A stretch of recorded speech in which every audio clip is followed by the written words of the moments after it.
Powered by NairaBet. This is Football Live with Chris Baldwin. And a very good afternoon to you once again. This is indeed Football Live on Brilla FM with me, Chris Baldwin, guiding you through today's Premier League and top European League football for the next 4.5 hours. It's game week 13 in the Premier League, and following all the action that took place yesterday with Arsenal heading back to the top of the Premier League after Manchester City and Liverpool shared the points. We have two matches for you on offer this afternoon. Tottenham are at home to Aston Villa, where they are just about to kick off there. We'll be crossing over to our Football Live reporter, Jack Hesson, very shortly for all the latest news from the early stages in that match. And a match that has some significant poignancy about it today, with the news that broke literally probably about a couple of hours ago, that Terry Venables, the former England manager, has passed away at the age of 80. What an illustrious career that man had. Of course, he played for Chelsea and Tottenham. He managed Tottenham back in the 1990s, won the FA Cup with them back in 1991. And he also managed Barcelona as well, didn't he? Taking them to the La Liga title. They also reached the European Cup final as well. And of course, who can forget Terry Venables taking England to the semi-finals of Euro 96. But a very sad day indeed with the news that Terry Venables has passed away at the age of 80. Tottenham against Aston Villa has just kicked off. It's been a week of turmoil for Everton, of course, following that recent 10-point deduction for breaking PSR rules, and they will be looking to put that behind them as they host Manchester United at Goodison Park. We'll be building up to that encounter with all the team news ahead of the clash, which kicks off at 5:30. Further details of today's coverage on Football Live to follow, but first let's head to the Tottenham Hotspur Stadium where Spurs host Aston Villa, the home side heading into this match on the back of two consecutive Premier League defeats just before the international break. Villa have a chance to leapfrog Spurs and move into the top four if they win this afternoon. Let's get the very latest now from our reporter, Jack Hesson. Very good afternoon to you, Jack. Yeah, very good afternoon to you, Chris. And as you mentioned, it is a sombre mood around the Tottenham Hotspur Stadium following the passing of former player and manager Terry Venables. There was a minute's applause to pay the respects to the former Tottenham player just before kick-off. As for Tottenham, as you mentioned, they come into this game off the back of two league defeats. Of the 4-1 defeat to Chelsea, followed by a 2-1 late collapse against Wolves. And Postecoglou makes three changes from that defeat to Wolves. Pape Sarr injured, Basuma suspended, Højbjerg dropped, all replaced by Bryan Gil, Lo Celso and Bentancur. In defence, Eric Dyer has been replaced by Udogie, who comes back from his suspension. Of course, he was sent off in that Chelsea game. For Villa, they're on good form. They make a single change from the 3-1 win against Fulham. Diego Carlos replacing Tielemans, Diaby and Ollie Watkins leading the line. And it has been an early start for the game. Aston Villa looking like they are getting into the game a bit more. Tottenham just managing to recover the ball back. The latest betting odds from NairaBet's website, 2.75 the win for Spurs, 2.50 a win for Aston Villa, and a draw is 3.75. All those odds, of course, subject to change. Should be a good one this afternoon between these two high flyers in the league this season. 2 minutes played, it's still Tottenham 0, Aston Villa 0.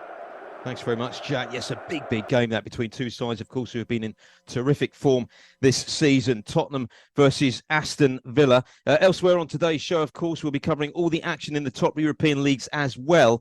One of our featured matches already underway in Italian Serie A, Empoli against Sassuolo. And there's been a goal already in that game.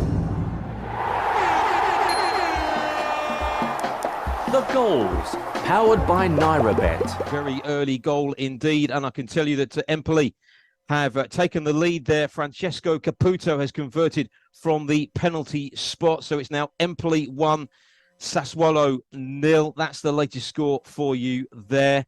Empoli, of course, and Sassuolo trying to move themselves away from the bottom three.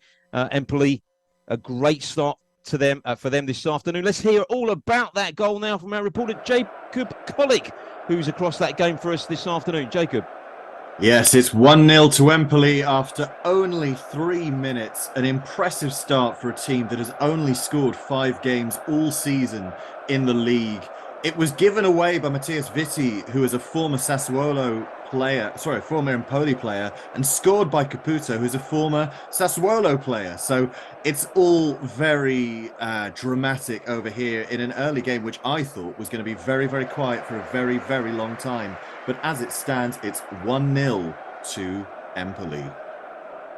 Yeah, terrific start for Empoli then, and Jacob Kolik will be across all the action taking place at the Stadio Carlo Castellani throughout the course of the afternoon here. And of course, Empoli going into that match just before the international break with that terrific 1-0 win at defending champions Napoli. They secured all 3 points on that occasion, and they've made the best possible start this afternoon in Italian Serie A. Let's just recap the other action that's taking place for you this afternoon here on Football Live. Further action in the top flight of Italian football as well, when we'll be covering Roma against Udinese from the Stadio Olimpico. Barry Swain will be on hand to provide us with regular reports and updates on that match, which kicks off at 6 p.m. Later on this evening. So that's Roma against Udinese. Elsewhere, a featured match in the German Bundesliga is at the PreZero Arena as Hoffenheim look to consolidate their European qualification aspirations when they face relegation-threatened Mainz. Kick-off there at 5:30. Coverage too here on Football Live of Real Sociedad's clash with Sevilla in La Liga. They get underway at 4:15.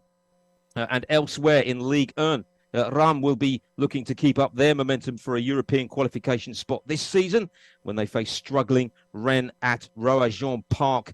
They kick off there at 5:05. So plenty of action to look forward to here on Football Live for the next 4.5 hours or so. Let's head straight back to the Tottenham Hotspur Stadium, though, because the chances are being created already in that game. Jack Hesson.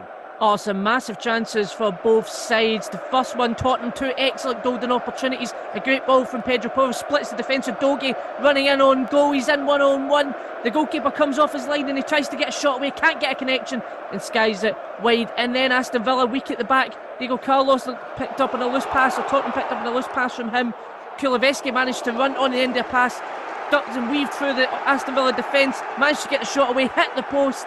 And then Aston Villa go up the park, free kick, whipped in. Pau Torres at the back post. He gets a good connection on it, and it's just inches wide with Vicario rooted to the spot. So we're just 5 minutes into the game, and we've had 3 massive chances for both sides. It's still, however, Tottenham 0, Aston Villa 0. And I would be mightily surprised if that match finishes goalless this afternoon. Still currently goalless then at the Tottenham Hotspur Stadium. Villa, of course, did the double over Spurs last season, winning at Villa Park 2-1 back in May, and in the corresponding fixture last season on New Year's Day, in fact, Villa went to the Tottenham Hotspur Stadium on that occasion and came away with all 3 points with a 2-0 victory. Just looking at some other stats, Aston Villa, they've won 6 of their last 8 Premier League matches now, drawn 1 and lost the other one.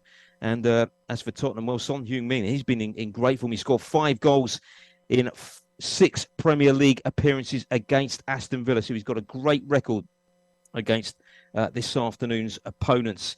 You're listening to Football Live here on Brilla FM. As always, of course, we'll keep you up to date with all the latest news and goals as they go in throughout the top European leagues right here. So don't go away. Also to come, we'll be reviewing this week's action that took place in the Saudi Pro League with our resident expert, John Kane, who's standing by, waiting in the wings.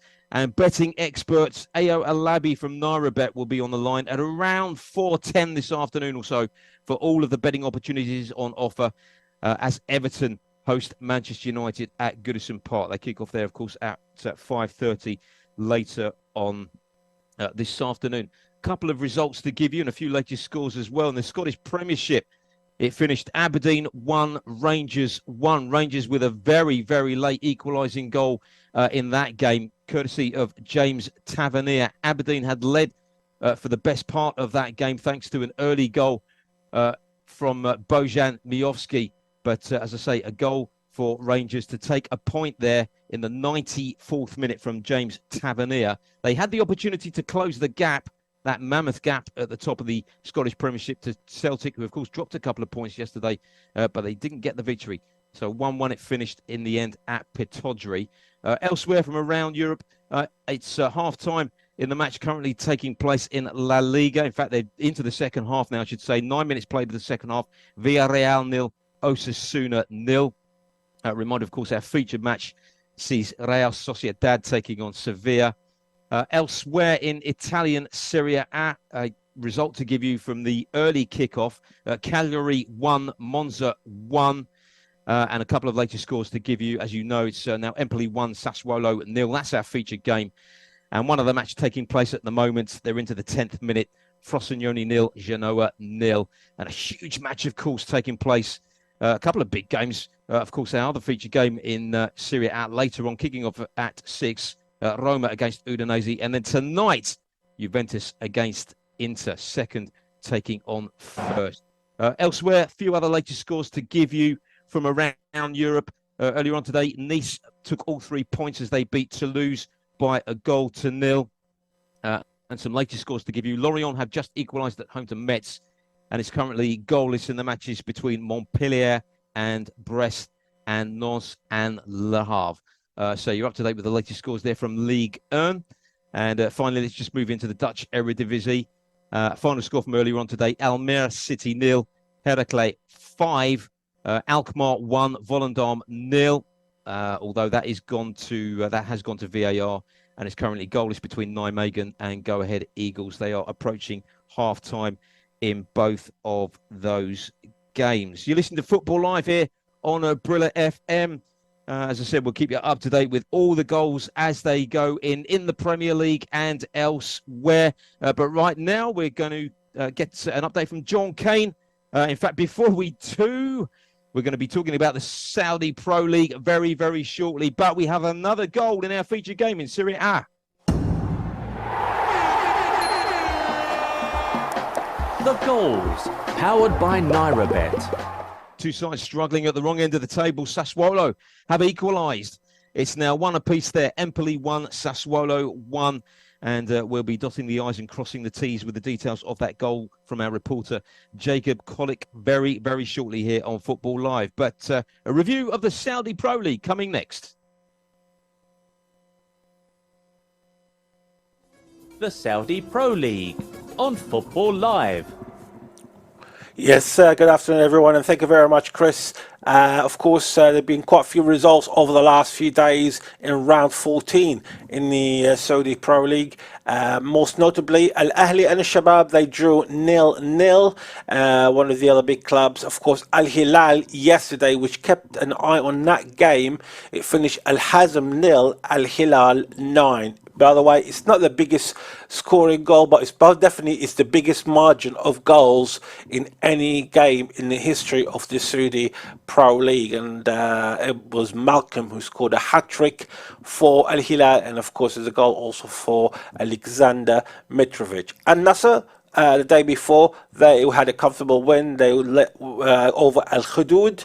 They won by 3-0 with a couple of goals for Cristiano Ronaldo. Who else? Al Ittifaq and Al Ittihad. That was also a big game as well.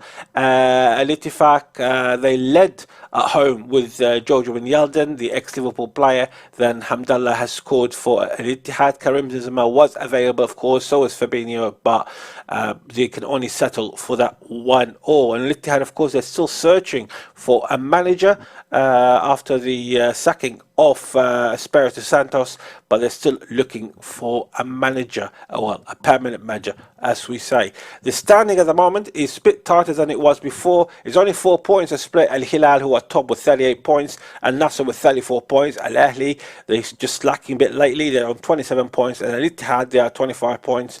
Al Ta'awan also on 25 points, of course. Just a reminder that Ittihad, who are the reigning champions, but at the moment, as it stands, it looks like Al Hilal, they're the ones that more or less going for the league with a competition with Al Nassr. And John, just very briefly, just a word on Odion Ighalo, the former Manchester United and Watford striker, of course, who netted a hat-trick in Al Veda's win against Al Khalij yesterday. Yes, they have as well, isn't it? It was actually a very good win for them, and he's a brilliant player, isn't he? He's absolutely a brilliant player, and of course we've seen him in play in the Premier League before. So yeah, it's actually a good result for them, and you can't say anything more than that. You can't get away with a hat trick, isn't it? A hat trick is a hat trick, and it works very well.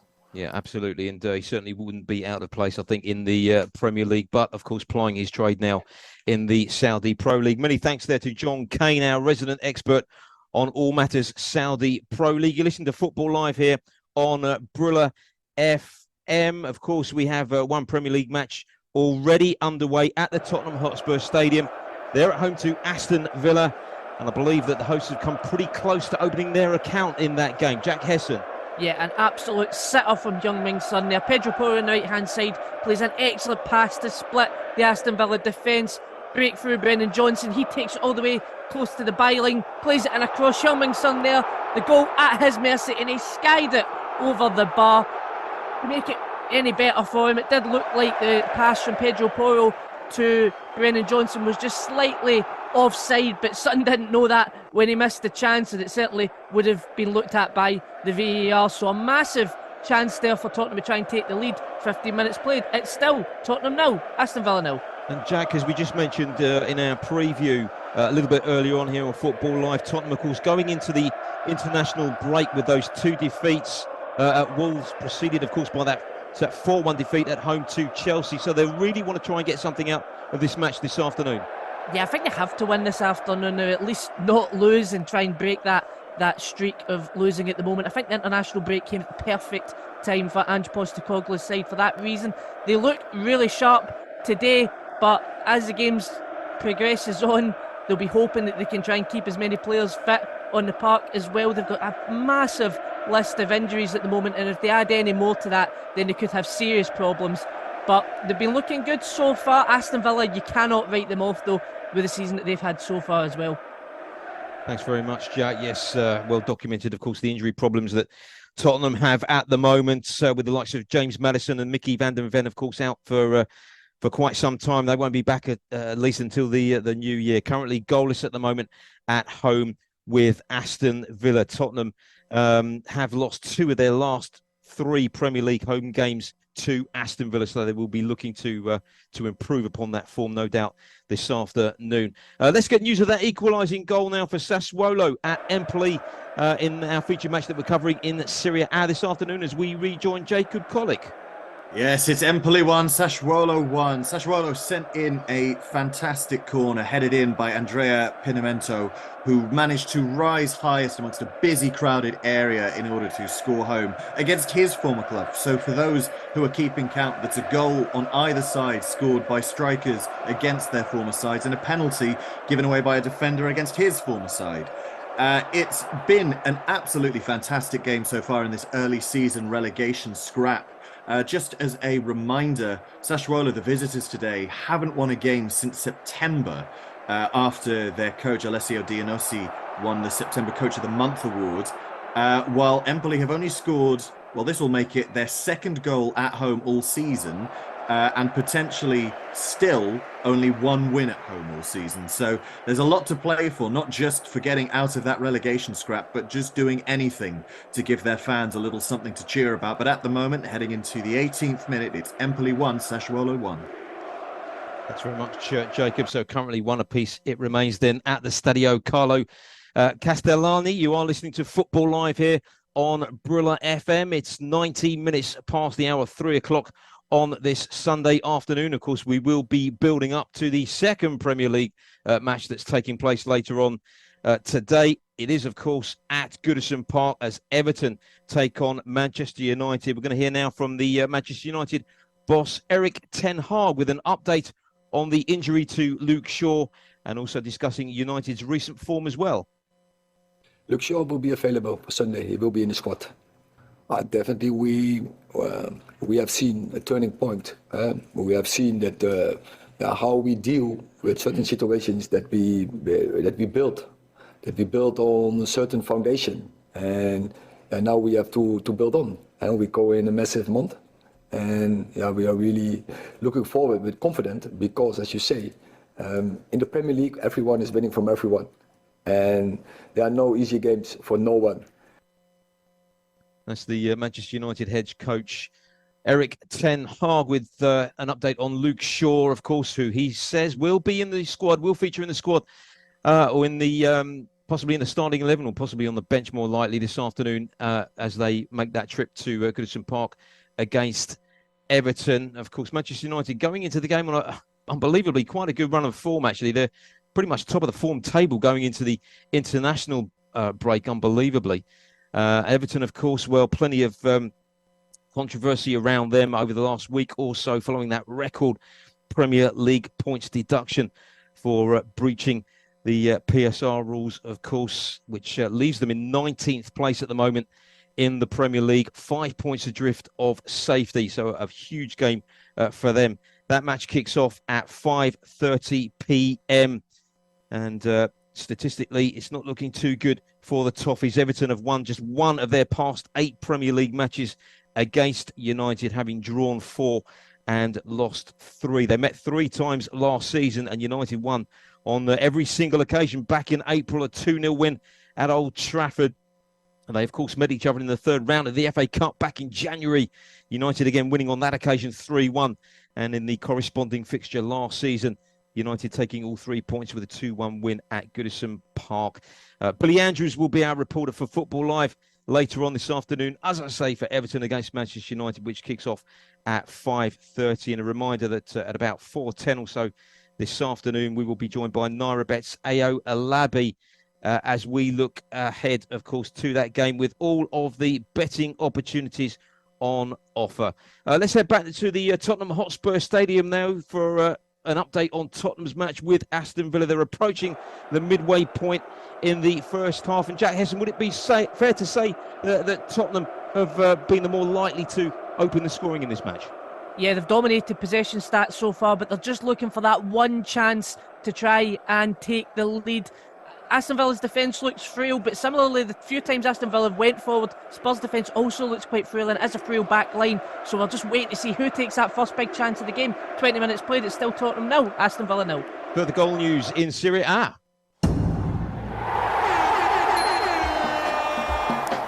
The goals, powered by NairaBet. What a match this is turning out to be. They've only played 21 minutes. Sassuolo have turned it around because it's now Empoli 1, Sassuolo 2. Jacob Collick will be giving us all the details of that second goal for the away side. But Sassuolo, having been 1-0 down very early on in that match, are now 2-1 up. Both of those sides, of course, struggling, as we heard, at the wrong end of the table. But they are now 2-1 up in that game. Let's give you a couple of other latest scores. In the Belgian Jupiler Pro League, there's a huge game taking place this afternoon. They are approaching full time. Ghent against Royal Union. They're into the 92nd minute in that game. And it's currently, let's give you the latest score. It's just disappeared from my screen. It's currently Ghent 1, Royal Union 1. Just looking at the standings at the moment, Royal Union top of the table by some way as well. 7 points clear of Anderlecht, with Ghent in third place. But at the moment, they are heading towards a draw in that game. Goal news coming in from the Tottenham Hotspur Stadium. The goals, powered by NairaBet. Tottenham have taken the lead at home to Aston Villa. Tottenham 1, Aston Villa 0 is the latest score there, just as we departed company with Jack Hesson.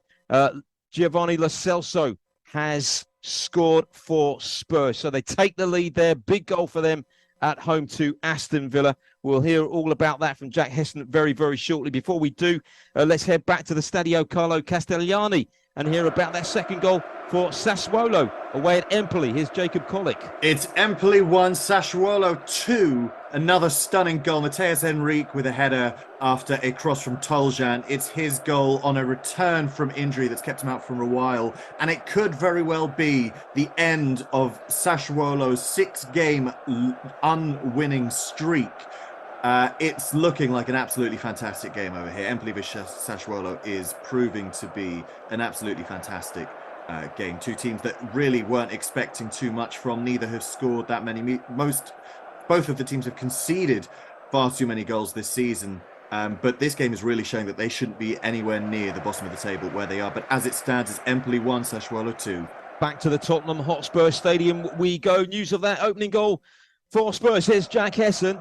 Yeah, it's been coming in. It is. Tottenham 1, Aston Villa 0. It's from a corner, whipped into the front post. Ben Davies takes a flick on towards Lo Celso, who's on the edge of the area, unmarked. He takes a shot, and it takes a wicked deflection of Diego Carlos to send Martinez the other way and put the ball in the back of the net. So a massive chance there for Tottenham, and they take the lead.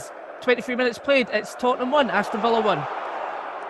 So Spurs taking advantage there, and they go ahead in that game. Just hearing further goal news coming in now from the Tottenham Hotspur Stadium. The goals, powered by NairaBet. In fact, it's gone to VAR. We said there'd be goals in this game. It would be very unlikely to finish goalless. Aston Villa have equalised, but there is a VAR check on that goal. Ollie Watkins firing it into the back of the net. But the referee, Robert Jones, has indicated that he's going to review that decision. So we will keep you posted on that. VAR currently looking into that equalising goal for Aston Villa. So, as I said, we'll keep you abreast with what's going on there. You're listening to Football Live here on Brilla FM. We'll be reviewing all of yesterday's action a little bit later on with our reporter, with our producer, rather, John Kane, as we reflect on Arsenal, of course, climbing back to the summit of the Premier League following that win at Brentford yesterday. That'll be coming up very, very shortly. We'll hopefully tie up details about what's going on at the Tottenham Hotspur Stadium as well. They are reviewing it for a possible offside, I believe, the Aston Villa equalising goal. And as I said, we will dot the I's and cross the T's concerning that very, very shortly here on Football Live. You are listening. You are listening You are listening To Football Live. to Football Live to Football Live. on Brilla FM. Football Live is back again next weekend as we step into December. Arsenal look to pick up 3 points at the Emirates against Wolverhampton Wanderers. Real Madrid are in action at the Santiago Bernabeu against struggling Granada. And in Italy, it's Lazio against Calgary. That is on Saturday at 10 to 3 with Josh Bailey. On Sunday, join Dean Kilford from 3 o'clock in the afternoon. Chelsea against Brighton and Hove Albion. Liverpool take on Fulham. And then it's Manchester City against Tottenham Hotspur. Next weekend promises to be another epic overload of top football action. Catch the goals, follow the action, and join us on a journey through all of the action next weekend right here on Brilla FM when Football Live returns.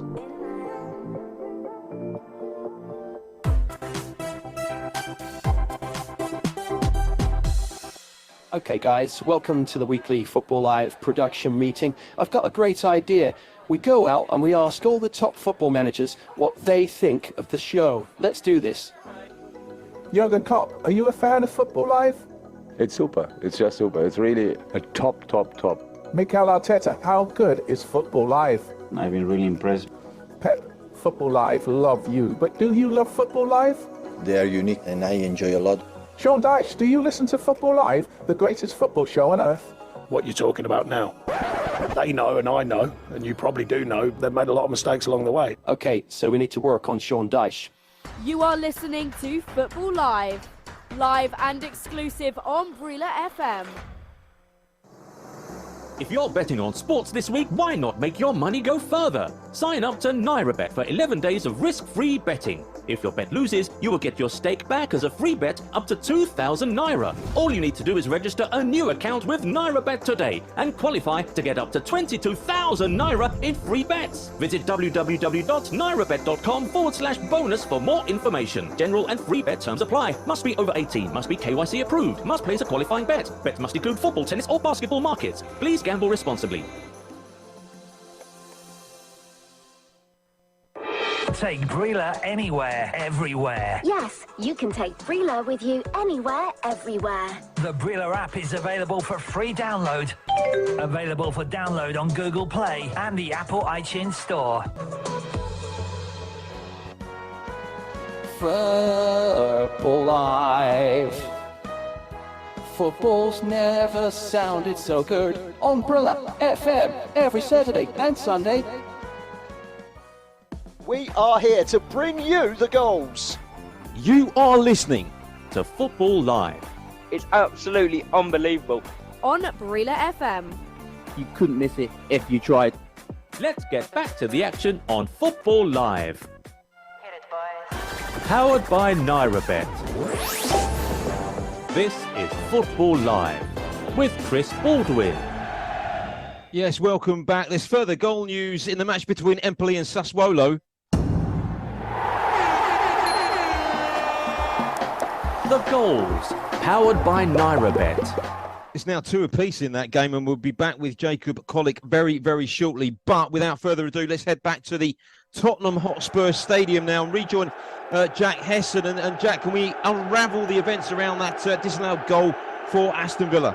Yeah, as quick as you like, Aston Villa had the ball back in the net and equalising, but it was a great ball whipped into Ollie Watkins, a great header, bounced into the ground to beat Vicario, and he was just a toenail offside on Emerson Royal, who was the last defender for Tottenham. It was inches close. They had a lengthy look at it on the VAR, and he was just offside. So no goal. Tottenham still with the lead here. Half an hour played. Still Tottenham 1, Aston Villa 0. And the latest odds from NairaBet's website, Spurs now 1.50 for a win. Aston Villa 6.00 for a win, and a draw is 4.75. But what Aston Villa just showed you is that they're certainly not out of this game yet, and those odds are subject to change. Half an hour played. It's still Tottenham 1, Aston Villa 0.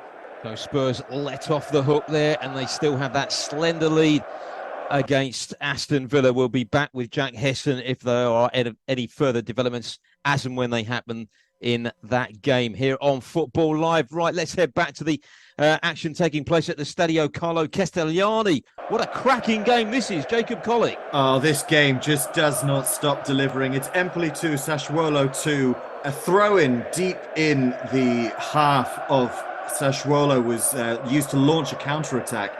And then Jacopo Fazzini just took the ball and placed his shot into the far corner. The goalkeeper for Sassuolo, Consigli, was absolutely motionless. It really must not be particularly impressive to the Sassuolo manager, who just watched as his goalkeeper and the defence just stood completely still as the shot was placed and scored to get Empoli back in this game. They have scored now 7 goals all season, 2 of them today. It has been an absolutely raging game, so we're going to really hope for more of the same, because this game could honestly be 4-4 before half-time. It has been absolutely fantastic, but as it stands, it's Empoli 2, Sassuolo 2, with both teams still meandering around the relegation zone. So 2 apiece there, and the latest betting odds for you. Empoli 2.80 for the win, along with Sassuolo, as you would probably expect. Let's head back to the Tottenham Hotspur Stadium. Injury news, Jack Hesson. Yeah, oh dear, this is going to be such a worry for Ange Postecoglou, because it looks like another injury, and it's Rodrigo Bentancur. He's just back after a long-term stay on the sidelines due to an ACL injury. He's managed to get back up on his feet after going in under heavy challenge by Matty Cash. So he's coming off the park now. He's, luckily for the Tottenham supporters, he is walking off, but he's hobbling, and Højbjerg is going to come on to replace him. So that's another injury woe for Ange Postecoglou. 31 minutes played. It's still Tottenham 1, Aston Villa 0. Wow, so the injury list is mounting for Tottenham. They still lead against Villa by 1-0.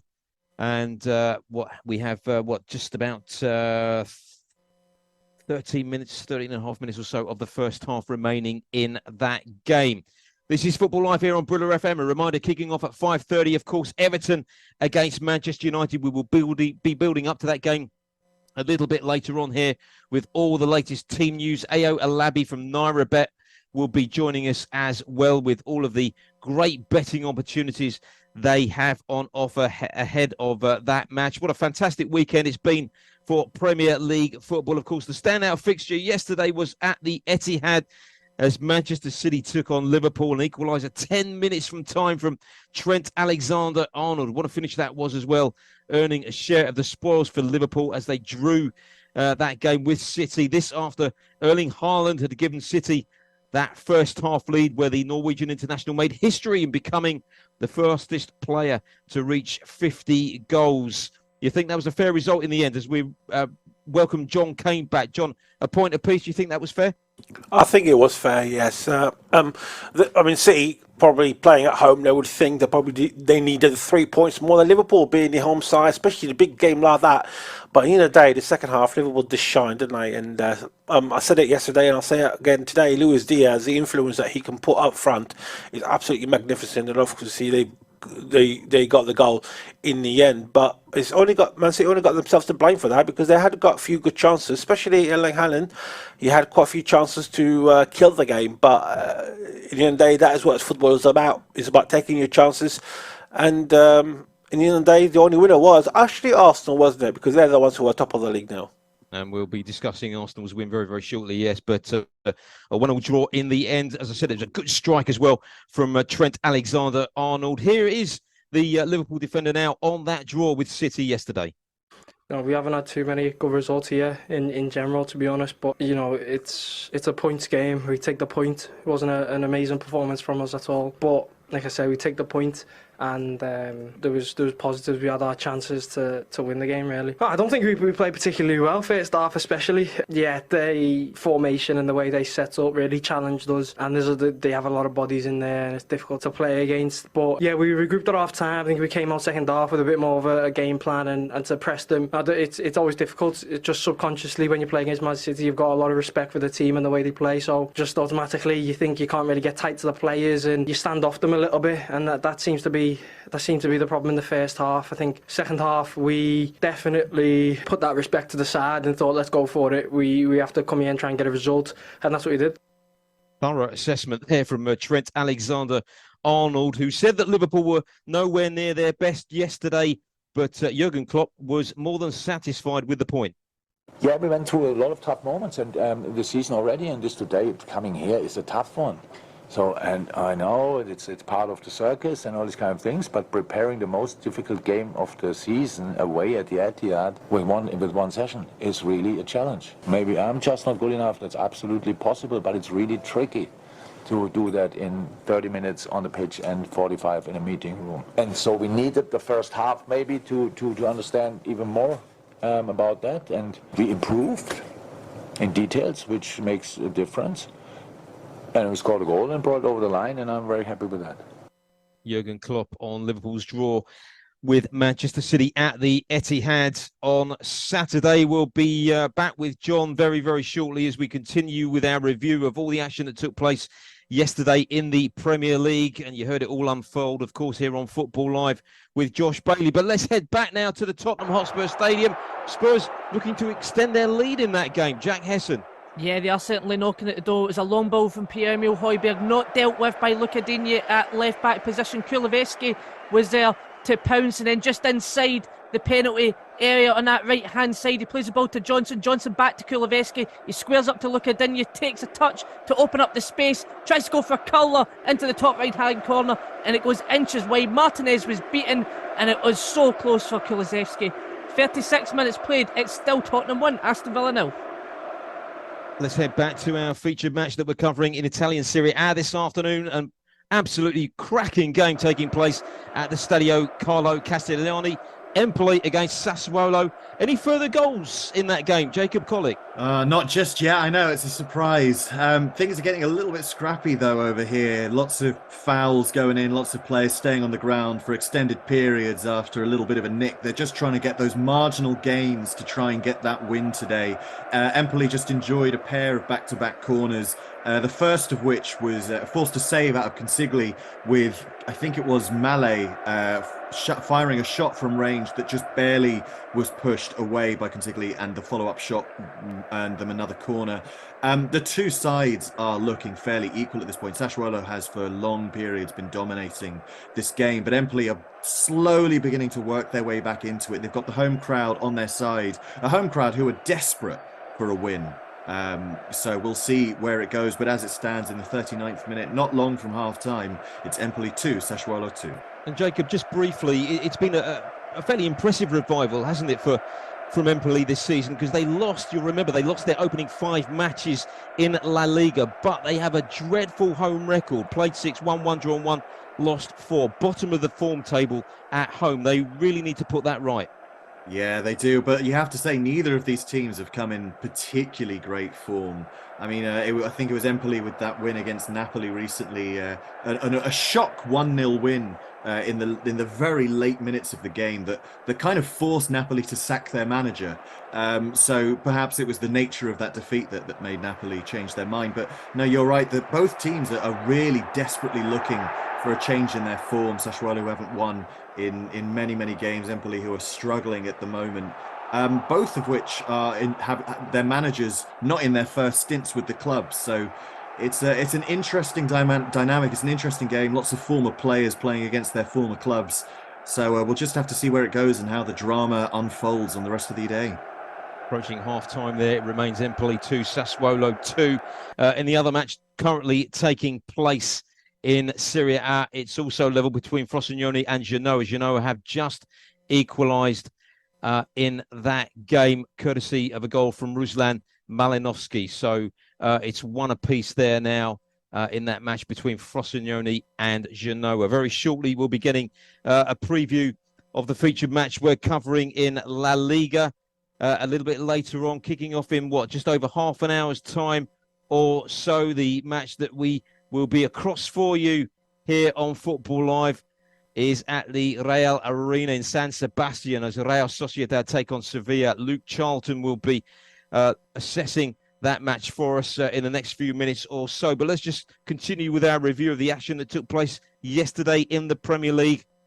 And, of course, Arsenal taking advantage of Manchester City dropping points in that draw with Liverpool as they won at Brentford, although they left it very, very late as substitute Kai Havertz stooped with a header in the 89th minute to take them to the Premier League summit. 1 point clear of City. Brentford remain 11th in the table. But, John, these are the sorts of performances and sorts of very, very late goals that win you titles. No, absolutely. And I think Arsenal have learned so much from last season's adventure, haven't they?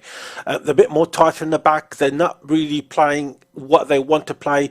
If they think they can get away with, I mean, they were talking about that Arsenal went flowing yesterday, but I think Mikel Arteta spoke yesterday as well after the game. So, well, we come to Brentford because we can't play that. We had to play in a different system. So he's learning so much from last season, and they're on top on credit. And Kai Havertz, who scored for after being a left back for Germany in midweek, he comes in and scores again from being a substitute, and it's been a great week for him, hasn't it? And sometimes people wonder where is the best place for Kai Havertz in any team, if it was for Chelsea and for Arsenal. But I think at the moment, in the week that he had, he could not get any worse for him, isn't it? He scored 2 goals in a matter of days, club and country. And he can only do one thing for the guy, and that is boost his confidence. But as for Arsenal, they're top of the league, and they definitely took advantage of that draw between Manchester City and Liverpool. And I think the only way is up as far as the Gunners is concerned. Yep, that's a sort of performance, and as you say, lost with a couple of goals in the space of a week now that could kickstart Kai Havertz's season for Arsenal. Following that 1-0 win at Brentford yesterday. Elsewhere, of course, Newcastle secured an emphatic win at home to Chelsea, John, courtesy of their second half goals from Jamal Lascelles, Joe Linton and Anthony Gordon as well. It's a 5th successive home Premier League win now for the Magpies to move them into 6th spot in the table. Chelsea, well, their woes added to, of course, with that sending off of Reece James towards the end of the match. And the Blues head coach was unable to hide his disappointment, of course, Mauricio Pochettino after that game. But it's been a topsy-turvy season for Chelsea, hasn't it? Oh, absolutely. I mean, if you were a Chelsea fan, you're wondering what kind of Chelsea team is going to show up on any game. Against Spurs, they've done very well, didn't they? I know Spurs playing with 9 men, but still, it's not easy to go to Tottenham Hotspur Stadium and win 4-1. Again, 4-4 a few days later last weekend against Manchester City, and you think, oh, well, Chelsea are getting a bit better now. The players are actually coming together. They're mixing well, and then a result like yesterday. Yes, they got Reece James sent off, but at the end of the day, when you watch the game, it's actually Newcastle were better, and they deserved the 3 points, even when Chelsea were playing with 11 men. All credit to Newcastle in that game. They really needed that win as well.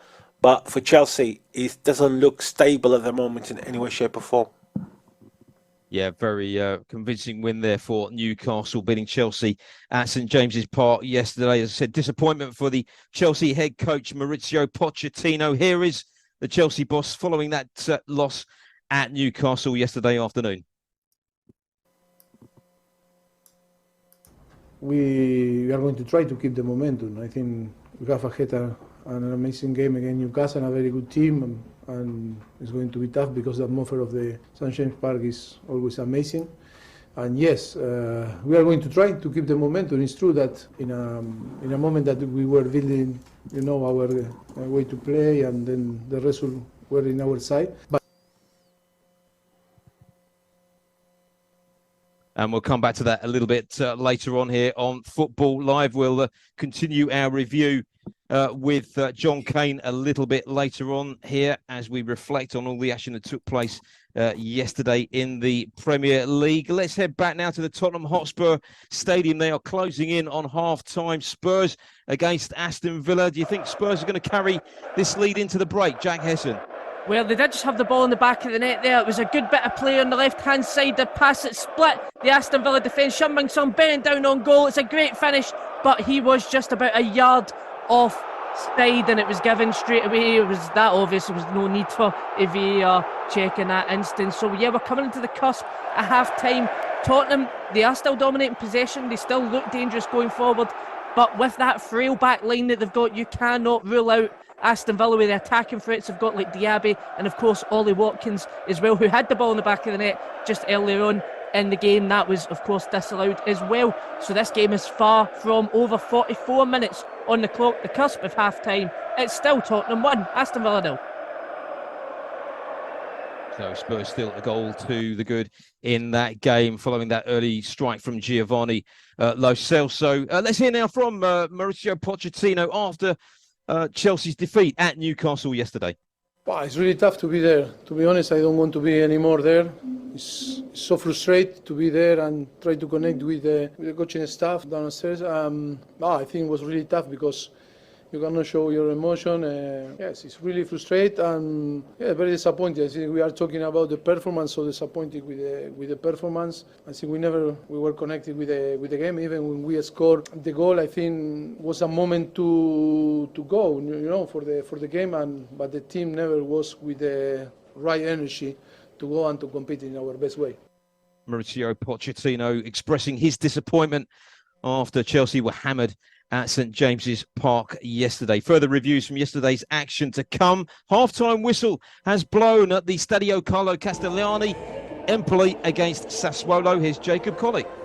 Yeah, fine save right at the end by the Empoli goalkeeper. Berisha kept the game even after an absolutely wild first half of football. Sassuolo defender Matthias Vitti, having just returned from injury, gave away a penalty against his former side, which was converted by the former Sassuolo striker Federico Caputo. Not long after, an in-swinging corner was headed home by the former Empoli striker Andrea Pinamento. I have to say, it must be a confusing one for the fans. If you go back only 2 years to the 21-22 season, these two strikers were playing for one another's clubs. Sassuolo took the lead in the 22nd minute with Mateus Henrique scoring on his return from injury, and Empoli equalised the game later again with Jacopo Fazzini placing his shot as the Sassuolo keeper stood motionless. Thankfully, the action ended there, with the last 15 minutes of the half remaining rather quiet and sort of staying at a kind of bitty form as both teams tried to get those marginal gains to take that lead into half-time. But it did end 2-2 as we enter into the break. It could honestly go either way, though. I'd have to say it has been a fantastic game, and we'll be hoping for more of the same in the second half. But as it stands, it is Empoli 2, Sassuolo 2. Just very briefly, Jacob, just looking at Sassuolo, only 3 wins this season, of course, but 2 very, very big scalps indeed, shall we say. They've beaten Inter and Juventus back-to-back, I think, earlier on in the campaign. They're just struggling to pick up points from the teams around them. Yeah, I mean, that was during September. That was when they managed to sort of do a few good wins early on, but it just sort of fell off quite quickly afterwards. It's been difficult, shall we say, for both of these teams. really in the past month or so. This international break maybe came at a good time for them to kind of reset, to sit down and think, okay, how can we do better? How can we come back into the season? How can we get away from this relegation zone that really neither of these teams are deserving to be? I mean, you could look at the transfers they made over the summer and say both of the teams sold many of their best players without really replacing them. So what do you expect? But I think there's enough quality in both of these teams that they've showed and highlighted here that they should be able to be a lot better than where they are. But I guess there's a lot more of the season to go, and if this game's anything to go by, then these two teams should provide, at the very least, a lot more entertainment for the rest of the season. Thanks very much, Jacob. And Jacob Collick will be providing us with further updates throughout the course of the second half there in our featured match that we're covering here on Football Live in Serie A. Empoli against Sassuolo, 2-2 at the break. Let's head back to the Tottenham Hotspur Stadium, closing in on half-time, but there was another injury scare there for Spurs, I believe. Jack Hesson. And it would have absolutely been a massive scare for Ange Postecoglou. Pedro Porro, the right-back, was down for a number of minutes, and within added time, which we're in at the moment, it was a challenge on from Kamara. A good tackle, you have to say, but he just takes a nick of Pedro Porro's right leg in the aftermath, and right foot even in the aftermath, and he was down for a number of minutes, received treatment. He is back on the park now, but that will still be a concern for Ange Postecoglou at the moment. It is still Tottenham 1, Aston Villa 0. Yeah, of course, they lost Rodrigo Bentancur earlier on in the first half. So approaching half-time there, Spurs still with that slender lead at the Tottenham Hotspur Stadium. Our featured match in La Liga this afternoon kicks off in just under 25 minutes' time. Real Sociedad against Sevilla at the Real Arena in San Sebastian. And looking ahead and reporting on that match for Football Live this afternoon, we say a very good afternoon to Luke Charlton. Good afternoon, Chris, and good afternoon to everyone at Football Live listening along today. Yes, we have a very interesting match today at the Real Arena in San Sebastian in the Basque Country in Spain, with Real Sociedad facing off against Sevilla. When most of the international break was spent for Real Sociedad trying to get Kieran Tierney and Andre Silva back up to full injury, recover from injury, I apologise, in their pursuit for a top four finish. They started the season very strongly, particularly with a really strong showing in the Champions League. And they've got a lineup today that features Ramiro in goal, and then a back four of Traore, Zubielda, Nomand and Munoz. And Brais Mendes returns from suspension as well in the midfield with Zubimendi, Marino, Barrentia, Sadiq and Kubo up front. For the away team, for Sevilla, they've had a lot of difficult fortunes to start the campaign with a new coach now, Diego Alonso, in at the helm for Sevilla, who's still looking to get a competitive victory against top-flight opposition so far, having drawn 4 games and lost twice. But on a more defensive note, he welcomes back Nyland from in training over the international break. Their goalkeeper, who's back to fitness, but he's unable to start today, so they carry on with Dimitrovic in goal, with a back four of Navas, Bade, Ramos and Pedoza, and Samore Fernando in midfield, with Luka Bacchio, Rakitic, Ocampos and En-Nesyri making up the midfield and the attacking line. Thanks very much, Luke. Real Sociedad against Sevilla kicking off at 4:15 p.m. There's been a late goal at the end of the first half at the Tottenham Hotspur Stadium. The goals, powered by NairaBet. Aston Villa are back on level terms. They've left it very late there, but it's now Tottenham 1, Aston Villa 1. Hopefully we'll hear about that very shortly from Jack Hesson, but Villa back on level terms in that game. Let's just give you a couple of other latest scores from around Europe. First of all, in La Liga, a result, in fact, from earlier on today, Villarreal beating Osasuna by 3-1. Elsewhere in Italian Serie A, let's just give you another half-time score there. Frosinone 1, Genoa 1, so it's all level at the break there. And in French Ligue 1, a couple of half-times to give you. Lorient 2, Metz 1, Montpellier 0, Brest 1, and Nantes 0, Le Havre 0. They are the half-time scores for you in Ligue 1. Earlier on today, Nice claimed all 3 points with a 1-0 win at home to Toulouse. Let's head straight back to the Tottenham Hotspur Stadium and news of that equaliser for Aston Villa. Here's Jack Hesson. Yeah, Pau Torres missed an excellent headed chance earlier on in the game, and he certainly did not miss that one. A ball free kick at the halfway line, whipped in by Douglas Luiz right into the middle of the box. Pau Torres gets his head onto it in the back of the net, and Aston Villa have an equaliser in the dying embers of this first half. But they are looking at it at VAR at the moment, so you might want to come back to me just with that final decision as they're looking at it for a potential offside. Okay, so VAR are looking at that. Of course, they've already had one goal ruled out for through a VAR check, Aston Villa. But news filtering through, in fact, that goal has been given.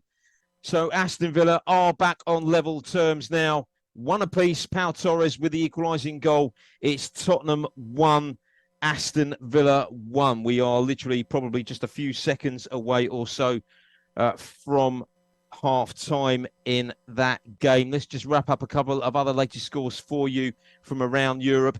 In the Dutch Eredivisie, Alkmaar have just added to their lead. They now lead Volendam by 2-0. And it's currently goalless. It remains goalless between Nijmegen and Go Ahead Eagles. That's in the Dutch Eredivisie. So you're up to date with all of the latest scores from around Europe. So we're still approaching half-time. Tottenham against Aston Villa. It still remains one apiece in that game. And, of course, we'll be covering the second half for you here on Football Live. But it's 4 minutes to the hour of 4 o'clock here. And right now, we head back to the team in Nigeria as we join Tony and the gang for all of your social media comments on all the action that has taken place this weekend. We'll be back with you very, very shortly here on Football Live. Don't go away. Powered by NairaBet. This is Football Live with Chris Baldwin. Indeed, welcome back to Football Live. Thanks to our colleagues in Nigeria. And, of course, we will be crossing back to them for all of your social media comments and interaction in just under an hour's time or so. It'll be a little while before they restart at the Tottenham Hotspur Stadium with, of course, those 10 minutes of time, 10 minutes of stoppage time added on at the end of the first half. Tottenham against Aston Villa. They went in 1-1 at the break. Let's rejoin Jack Hesson now, who, of course, is reporting for us on that game here on Football Live. And, Jack, do you think a fair reflection of the first half that they went in all level at half-time? Yeah, I think so. Obviously, Tottenham had the majority of possession in the game. They had the majority of chances as well, but Aston Villa just looked like when they were going forward that they could have scored at any opportunity. That Tottenham back line is really frail, and it was an interesting first half. Of course, Locenzo took the lead on 22 minutes. A corner whipped in towards the back post, and it took a wicked deflection to beat Martinez in goal. Aston Villa equalised almost immediately with Ollie Watkins, and he was just an inch offside from the cross into the box. It was a header into the back of the net disallowed, but they did find that equaliser at the death of the first half. Ball whipped in by Douglas Luiz in the free kick into Pau Torres, who finished at that time. There was a VAR check for offside, but it was clearly onside. So yeah, a really fair reflection of the game so far. The scoreline at the moment, despite Tottenham having the majority of possession and the majority of the chances. When we look at the odds from NairaBet, Spurs still favourites to win at 2.70. Aston Villa now at 3.10 for a win, and a draw is 2.8. Those odds subject to change, so it is all to play for in the second half, and I have no idea what way this is going to turn. So coming into the second half in about 10 minutes or so, it's Tottenham 1, Aston Villa 1. And Jack, just briefly touching on Villa, we all know that they've had the fantastic season so far in terms of goal scoring. They have the second highest expected goal rate this season, just behind Liverpool. However, they are finding it difficult to keep clean sheets, aren't they? They've conceded again this afternoon, and you have to go back to the end of September in the Premier League when they won at Chelsea and kept a clean sheet on that occasion. So it has been a little bit of a problem for them.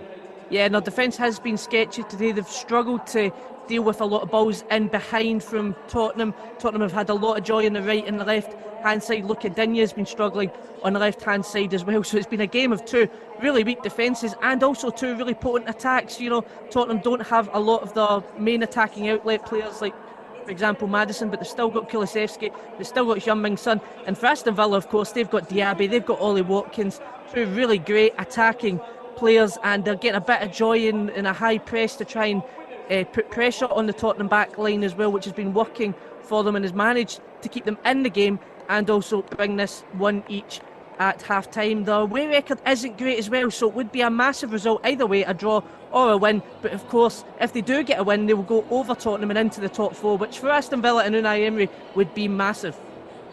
Thanks very much, Jack Hesson there, who will be keeping tabs across the whole of the second half. When the players emerged, Tottenham 1, Aston Villa 1 at the break. You're listening to Football Live here on Brilla FM. I can tell you that in our featured match in Serie A, the second half is underway. Empoli against Sassuolo. No further goals in that game. Currently 2-2. We'll be crossing back to Jacob Kollick very, very shortly for an update on that game. Let's just wrap up a few other scores for you from around Europe in the early kickoff in the Scottish Premiership, in the only match that's taken place today. Aberdeen 1, Rangers 1. How it finished there. James Tavernier with a goal in the 94th minute to equalise for Rangers. Action, of course, plenty of action taking place in La Liga today. A result from earlier on, Villarreal beating Osasuna by 3-1. Real Sociedad at home to Sevilla. That kicks off in about 4 minutes' time or so. Into the Bundesliga we go, of course. 2 matches taking place today. Heidenheim kicking off against Bochum in about 20 minutes' time or so. Our featured game kicking off at 5:30 as Hoffenheim entertain Mainz. In Italian Serie A, a result from earlier on today, Cagliari 1, Monza 1.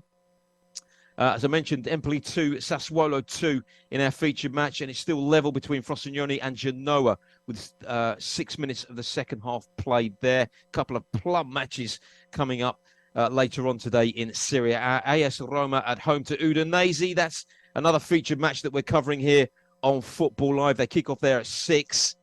And then kicking off at 8:45 this evening. It's the big one this weekend in the top flight of Italian football as Juventus face Inter. That kicks off, as I say, at 8:45. Into the Ligue 1 we go. Result from earlier on today, Nice 1, Toulouse 0. Big result that for Nice, because it means they close the gap to PSG at the top of Ligue 1 to just 1 point following that win earlier on today.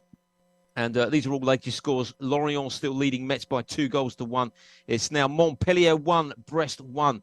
Montpellier equalising in that goal through from the penalty spot through Teji Savanier. So it's 1 apiece there, and it's still goalless between Nantes and Le Havre. Very shortly, we'll be joined by Ayo Alabi from NairaBet as we look at all the betting opportunities available ahead of Everton against Manchester United, of course. That kicks off at 5:30. Billy Andrews will be our reporter covering that match for us this afternoon, and we'll be joining Billy in probably just about over half an hour's time or so with all the team news and build up ahead of that game.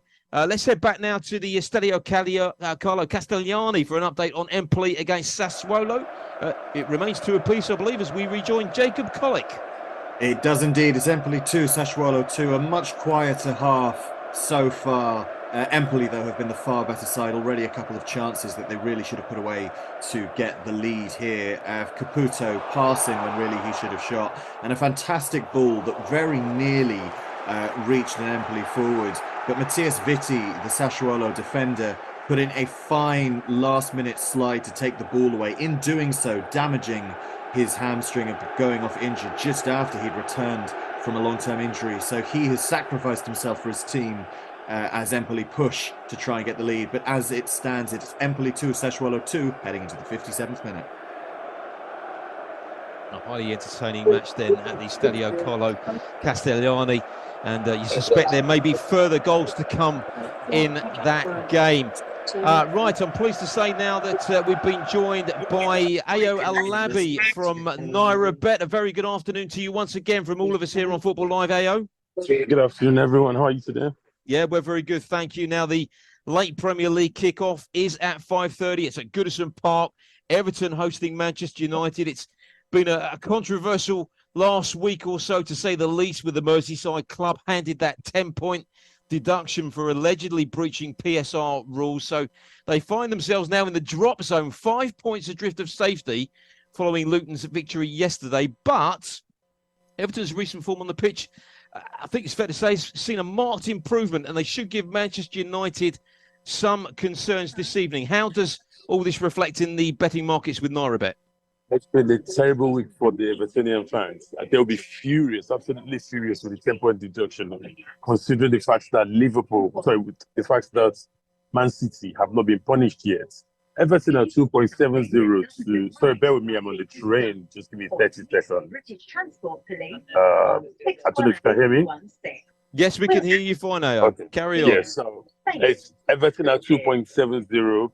A draw is at 3.40, and Man United are 2.62 to win the game. Now, that's a very, very close score, considering the team in the bottom three, and it seems supposedly one of the top 6 teams. That's the margin is quite thin.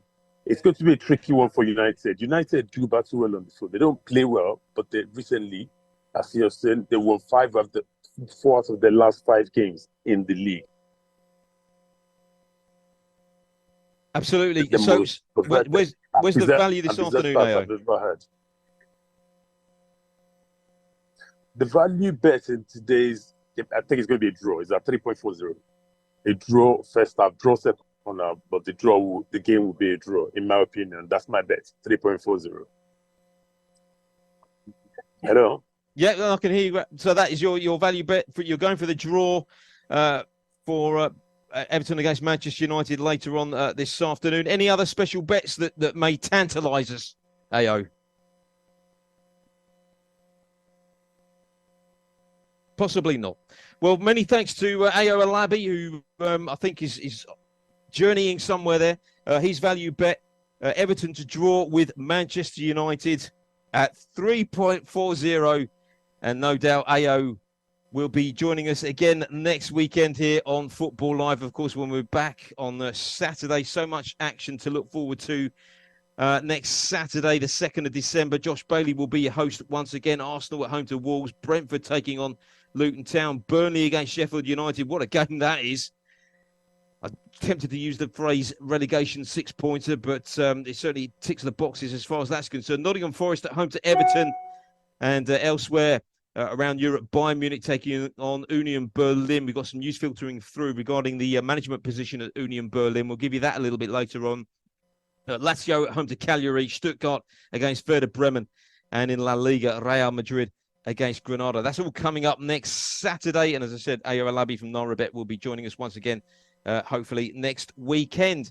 Right, you're listening to Football Live here on Brilla FM. The second half is well and truly underway at the Tottenham Hotspur Stadium. I think they played around about 5 minutes or so. Let's get an update now from our reporter, Jack Hesson.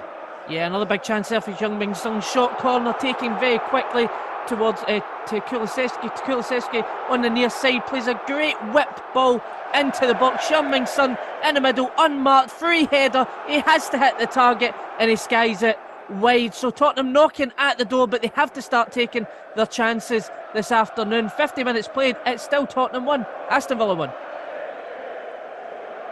So a match that's still very, very finely poised indeed. I can tell you they've kicked off in our featured match in La Liga into the second minute. Real Sociedad against Sevilla. It's goalless at the moment. We will be crossing over to Luke Charlton very shortly for an update on the early exchanges in that match. Let's head back now to the Stadio Carlo Castigliani and get an update on Empoli against Sassuolo, our featured match in Serie A. Here's Jacob Collick. Yes, it's still Empoli 2, Sassuolo 2. Sassuolo slowly working their way back into this game, just getting a little bit more of that possession that they need to try and get their win here. A draw really does nothing for either of these teams. Both are in poor form and they really need an uptick in their fortunes at the moment. So both will be pushing for this win heading to this last half hour of the game. But as it stands, it's Empoli 2, Sassuolo 2. Quite even. I don't know if there's going to be another goal. I hope there is. But we'll see which way it goes. We will indeed. So still currently 2-2 then between Empoli and Sassuolo. Any further news, goal news from that game, you'll hear it first here on Football Live on Brilla FM. Let's continue our review of all the action that took place yesterday in the Premier League with John Kane. We welcome John Kane back. Nottingham Forest, well, the Seagull against Brighton, the Seagulls flying high at the City Ground yesterday as substitute João Pedro scored twice for Brighton to take all 3 points in a 3-2 win at the City Ground and condemn Nottingham Forest to a first home defeat of the season. Evan Ferguson, of course, also on target for Roberto De Zerbi's side. They had Lewis Dunk sent off as the Brighton defender received 2 bookings in the space of a few seconds. A review of that match to come, but I can tell you we've got goal news from La Liga.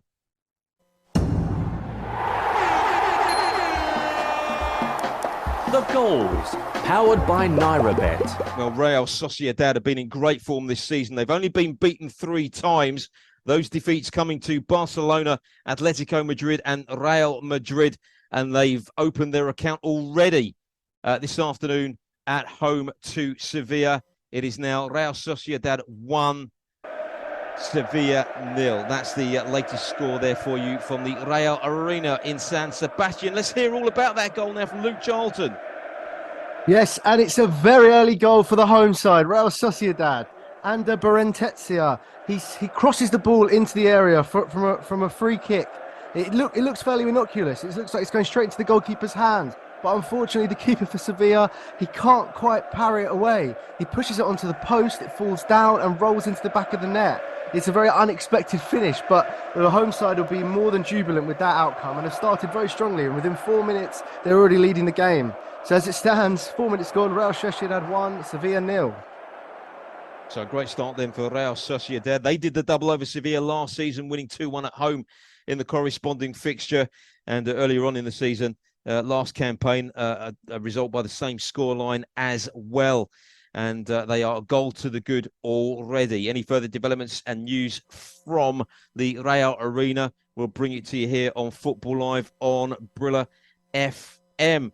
Let's head back to the Tottenham Hotspur Stadium now. Tottenham against Aston Villa, and Spurs very nearly going ahead for the second time in that game, I believe. Jack Hesson. Yeah, 2 massive chances on both sides. First for Aston Villa, the ball played up to Leon Bailey. He was the furthest man forward all by himself around about the 25 yard line. He's up against Ben Davies. He then takes it onto his left foot to open the space up, takes a great low driven curling shot to the bottom right hand corner. It hits the post and almost then rebounds off of Vicario, who's down on the ground, but he manages to recover. And just as you came to me there, Tottenham hit Villa on the counter-attack. Kulusevski plays a great whip ball across to Brennan Johnson.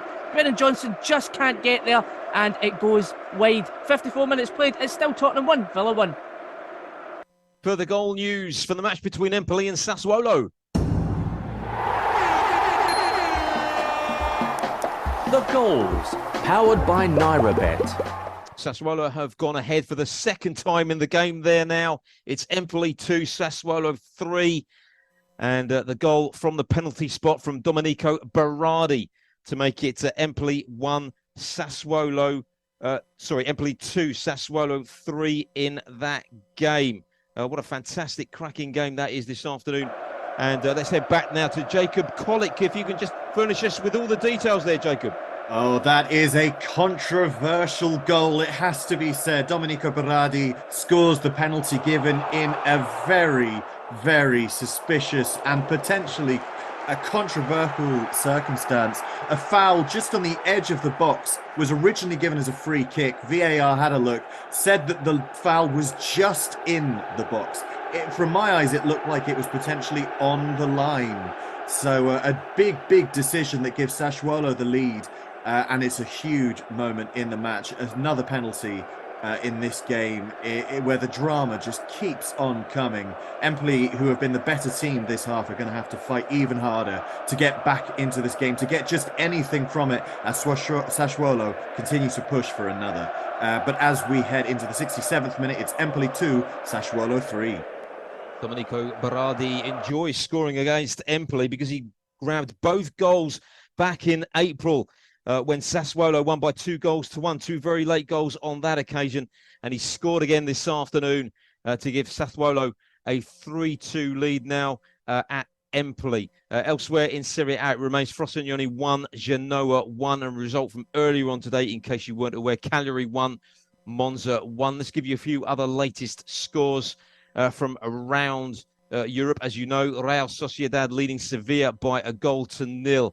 They're into the 8th minute of that game. Elsewhere in the German Bundesliga, they've reached half-time in the match between Heidenheim and Bochum, currently 0-0 there. And in Ligue 1, a result from earlier on today, Nice 1, Toulouse 0. And these are all latest scores. Lorient 2, Metz 2. Metz back on level terms. Montpellier 1, Brest 2. Brest taking the lead once again in that game. And Nantes 0, Le Havre 0 is another latest score for you. In the Dutch Eredivisie, a result from earlier on, Almere City 0, Heracles 5. And they're into the 93rd minute in the match between Alkmaar and Volendam. Alkmaar leading by 3-0.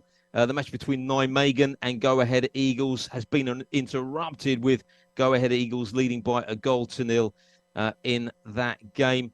And finally into the Belgian Jupiler Pro League.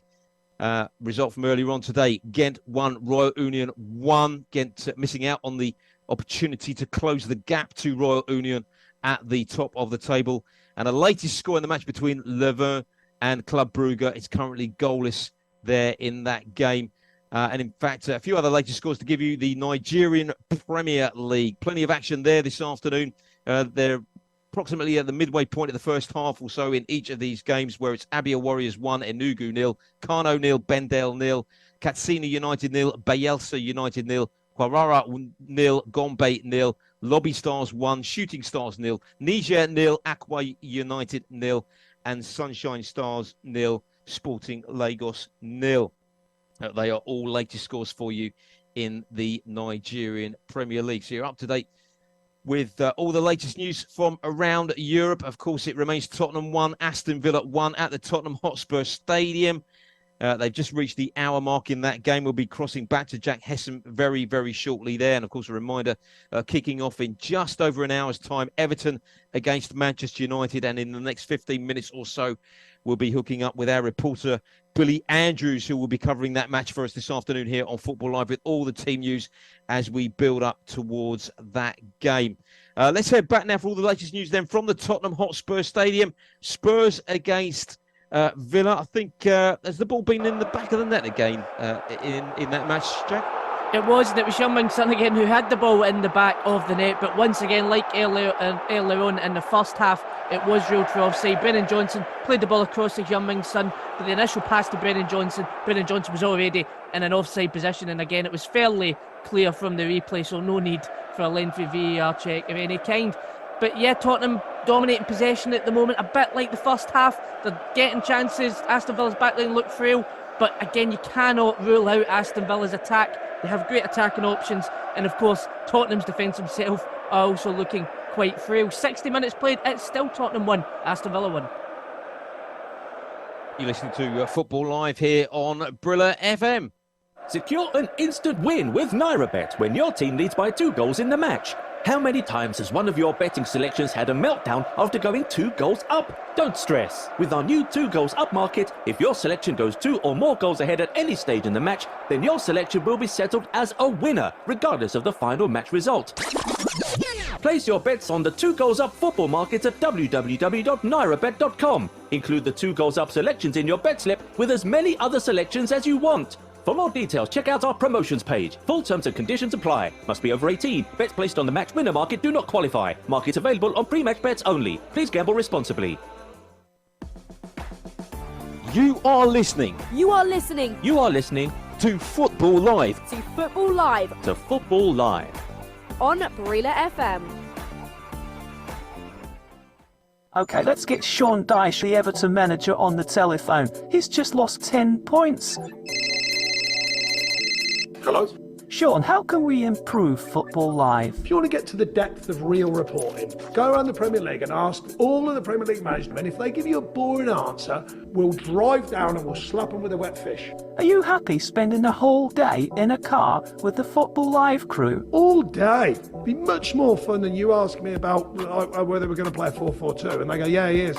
Sean Dyche is going to play a 4-4-2. That is excellent news. Sean Dyche does like Football Live after all. Well, we didn't take the 10 points away from him, did we? Follow us on Twitter at FootBLive. Sponsored by NairaBet, Football Live returns to Brilla FM this Saturday afternoon. Can Arsenal make the most of home advantage at the Emirates, taking on Wolverhampton Wanderers? Can Harry Kane keep up his goal-scoring ratio in Germany in the Bundesliga? It's Bayern Munich against Union Berlin. Jude Bellingham and Real Madrid have got off to a flyer this season. Can they make the most of home advantage against Granada? 3 other games in the Premier League involving teams down at the bottom. It's Brentford against Luton Town, Burnley against Sheffield United, and Everton go to Nottingham Forest. Our featured game in Italy in Serie A is Lazio against Calgary. Join your host Josh Bailey this Saturday afternoon, 3:50 WAT West Africa time in Nigeria. It promises to be another fantastic afternoon of live football action, exclusive to Brilla FM with Football Live.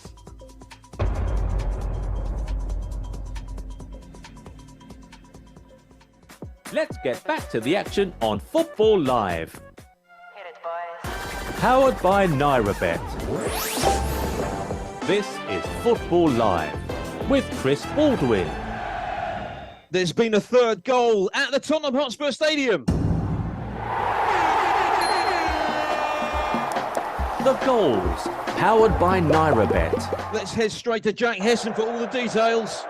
Yeah, Aston Villa take the lead. It was the first bit of spell of possession that they've had on the ball really in the second half, and it was Kamara played the ball into Watkins on the edge of the area. He plays a simple 1-2 with substitute Yuri Tielemans back to Watkins, advancing into the box. He takes one touch and then it's a trademark low driven finish into the bottom right hand corner to give Aston Villa the lead, and that has changed the odds on NairaBet's website dramatically. Spurs now 7.50 for the win. Aston Villa now at 1.57. A draw is at 3.75 for a draw, and over 4.5 goals in the game is now at 5.00. So as I mentioned, odds subject to change of course, but as I mentioned, Aston Villa were not out of this game despite Tottenham having possession for most of the second half. 64 minutes played, it's now Tottenham 1, Aston Villa 2.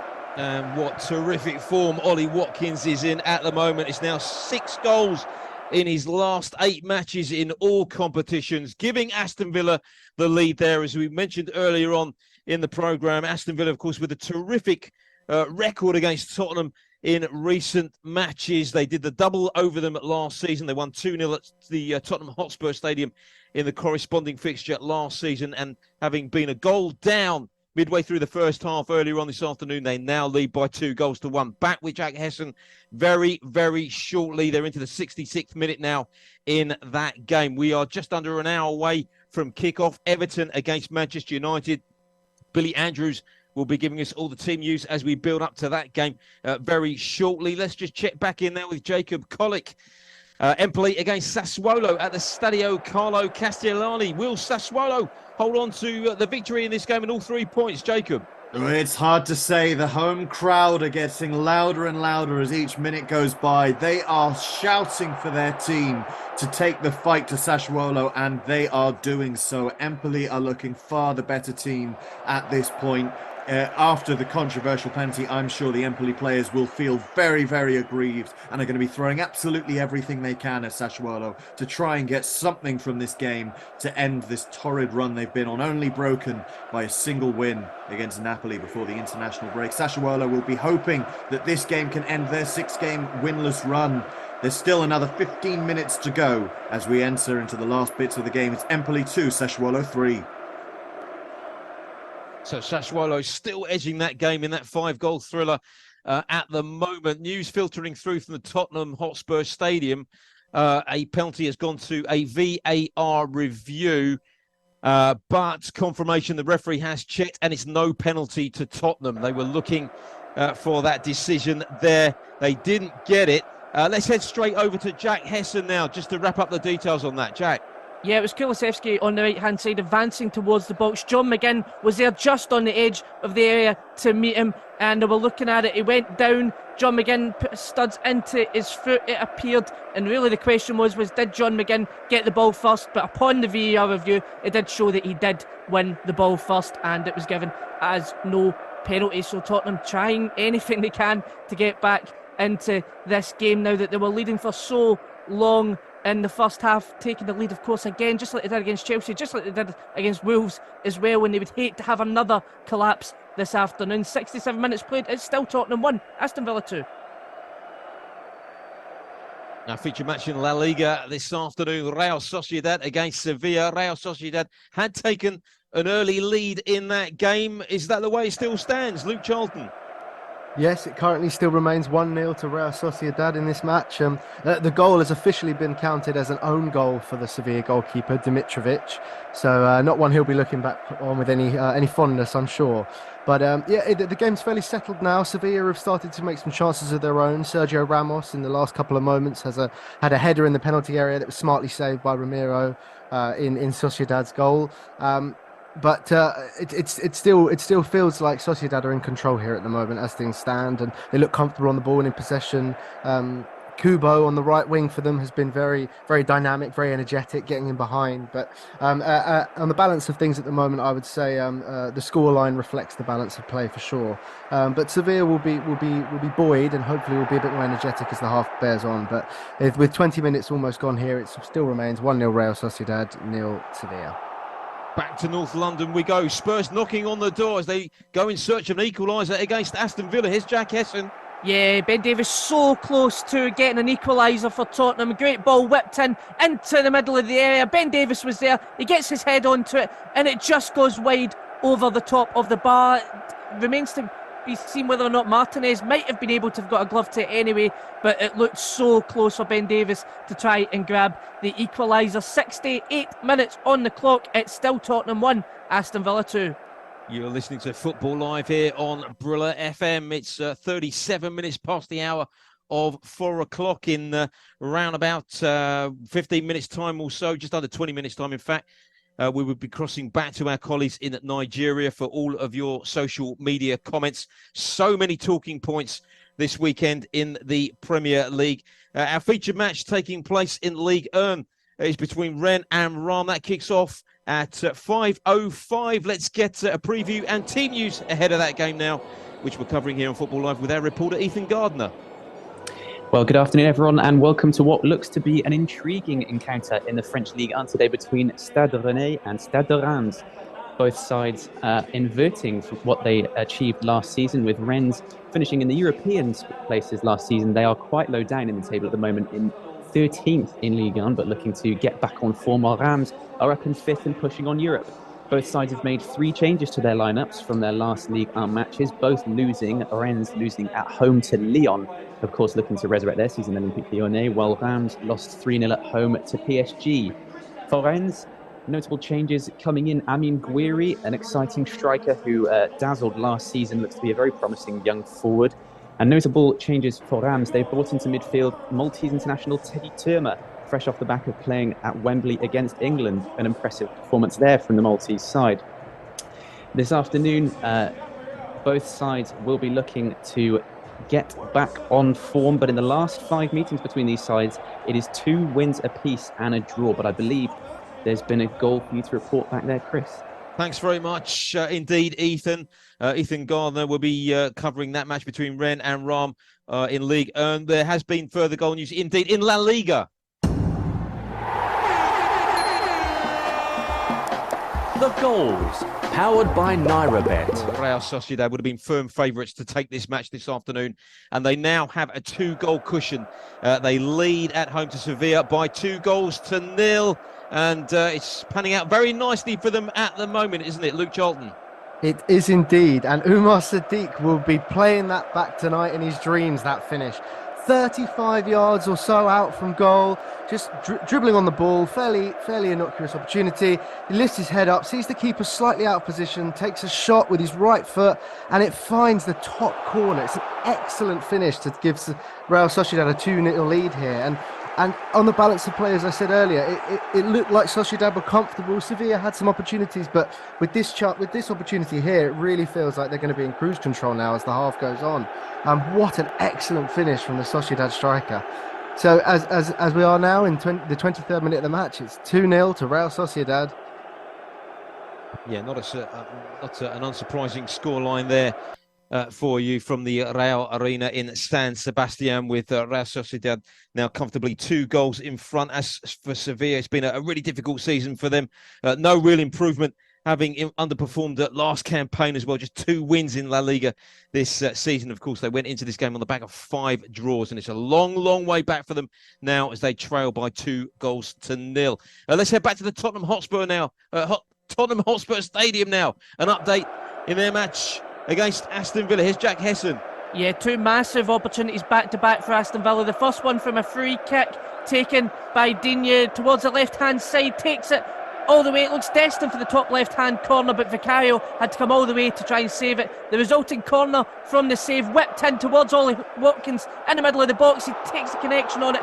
It looks like it's going to the bottom right-hand corner and just goes inches wide. So Aston Villa knocking at the door for a potential third. Tottenham also not out of this yet. The latest odds, courtesy of Nairabet, Spurs 10.00 now for the win. A draw is 4.00 and an Aston Villa win is 1.44. Those odds, of course, subject to change. So we're coming into the dying embers of the game now. 17 minutes to go and it's still Tottenham 1, Aston Villa 2.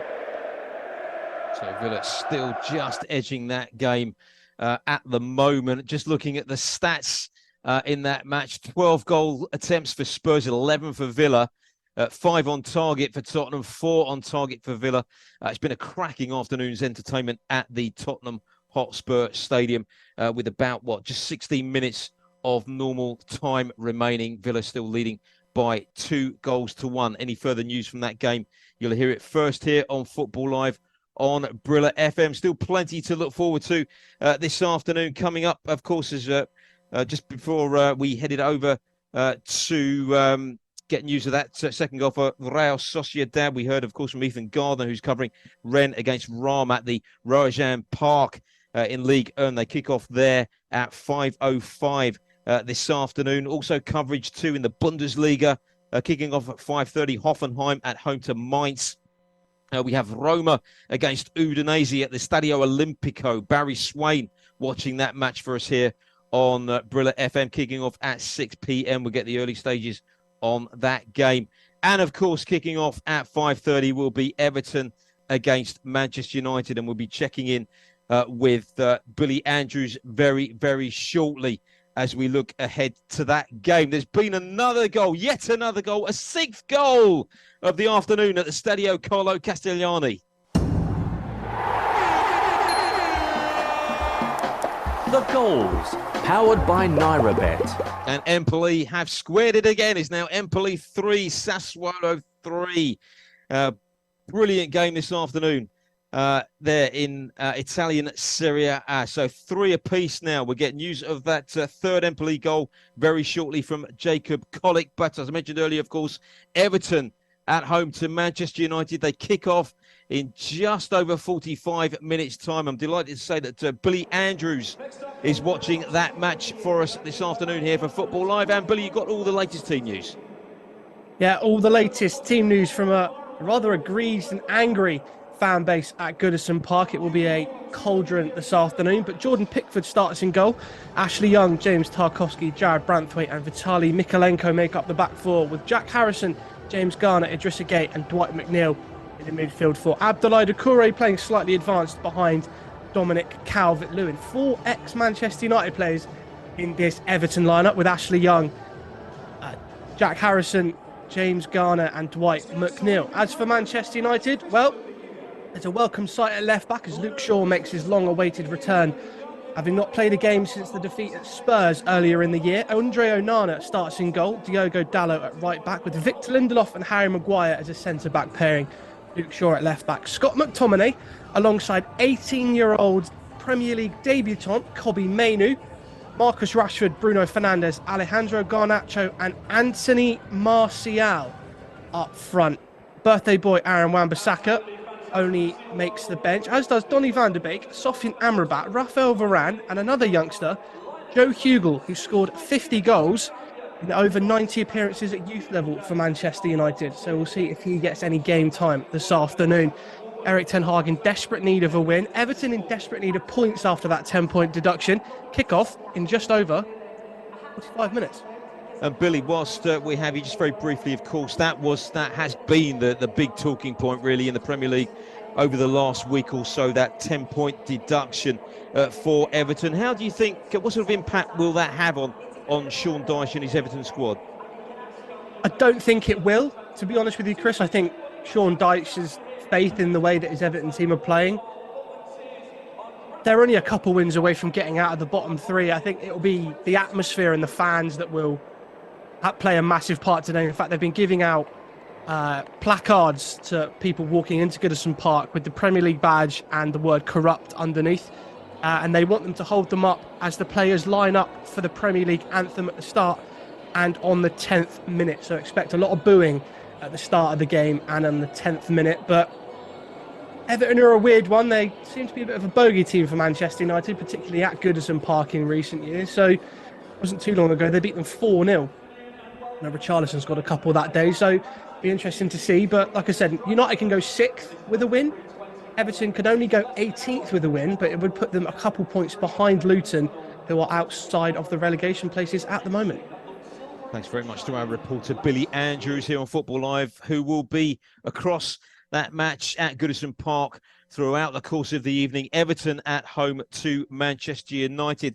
Let's get news of that equalising goal for Empoli against Sassuolo in Serie A. We're approaching full time there. Let's rejoin Jacob Kollick. The drama just does not stop. It is Victor Kovalenko with a super sub equaliser. He was the man who scored the goal to beat Napoli before the international break, and he has come on to do it again. It's been an absolutely superb game. Empoli have been rewarded for the pressure that they've been putting on Sassuolo, and it was a fantastic goal. A counter-attack launched from deep that led to a goalmouth scramble. The ball launched up into the air to be cleared before it fell to the feet of Kovalenko, who fired it in on the volley, and an absolutely fantastic goal that really the Sassuolo goalkeeper could have done absolutely nothing about. There's still a few minutes to go of injury time, and you have to say either of these teams could win. Sassuolo soon to have a free kick on the edge of the box, and if that goes in, well, the absolute drama of it all. But as it stands, heading into the final few minutes, it's Empoli 3, Sassuolo 3. So it remains all level then at the Stadio Carlo Castiglione. It's not a result that will fit both sides really, as they look to pull away from the bottom three, although they were helped with Cagliari's 1-1 draw at home to Monza earlier on this afternoon. You're listening to Football Live here on Brilla FM. Let's head back now to the Tottenham Hotspur Stadium. We're inside the final 10 minutes of normal time. Tottenham still trailing. And at the moment, Jack Hesson, they're heading towards 3 successive Premier League defeats. Yeah, they're struggling now at the moment. They did have a couple of chances there. 2 great saves by Martinez. The first one by Brennan Johnson, bearing down on goal, forced Martinez into a good save. The second one was Højbjerg from distance. It looked destined for the top left-hand corner, but Martinez was there. It still feels like there's going to be another goal in this game. 80 minutes played. It's still Tottenham 1, Aston Villa 2, and you cannot write off Tottenham in this game, that's for certain. So it is 10 minutes to go and it's still Tottenham 1, Aston Villa 2. Well, I'll tell you where there has been another goal. It's come at the Stadio Carlo Castiglione.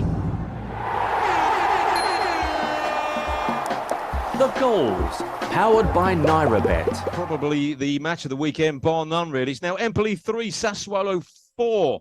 So the visitors have gone ahead for the third time in that game. And it's the second goal of the afternoon for Domenico Berardi. He's got a great record scoring against Empoli. They now lead 4-3. Let's rejoin Jacob Kollick. It was an absolutely fantastic goal from Berardi. absolute rocket that just cracked past the goalkeeper to give Sassuolo the lead after a free kick from Nedim Bidrami was just about cleared before falling to Berardi. An attempted clearance by a defender potentially means that this is an own goal, but we'll have to see where it's awarded to. But this game just keeps on giving. I think there's going to be a little bit of a VAR review over this one for potentially some offsides, some fouls. It was an absolute scramble. We've only got a few minutes left, but you have to say there is every chance for Empoli to get their equaliser, or potentially for Sassuolo to push this game further in their favour. It is Empoli 3, Sassuolo 4. Absolutely pulsating game there. It seems a long, long time ago now since Francesco Caputo put Empoli ahead in the 3rd minute there. But at the moment, Sassuolo are heading towards all 3 points deep into stoppage time in that game. Let's go back to the Tottenham Hotspur Stadium now and get an update on Spurs against Aston Villa. Here's Jack Hesson. Yeah, a couple of good chances there for Aston Villa to try and seal the deal. It was Kamari on the edge of the area. He takes a great shot towards the bottom right-hand corner, saved by Vicario. The following rebound picked up by John McGinn. John McGinn then tries to flick it to the back post, where Ollie Watkins is there to try and grab his second, but Davis is there and he defends well in that instance to clear the ball away. So 82 minutes played. Aston Villa nearly going 3-1 up. Tottenham still in this game. It is Tottenham 1, Aston Villa 2.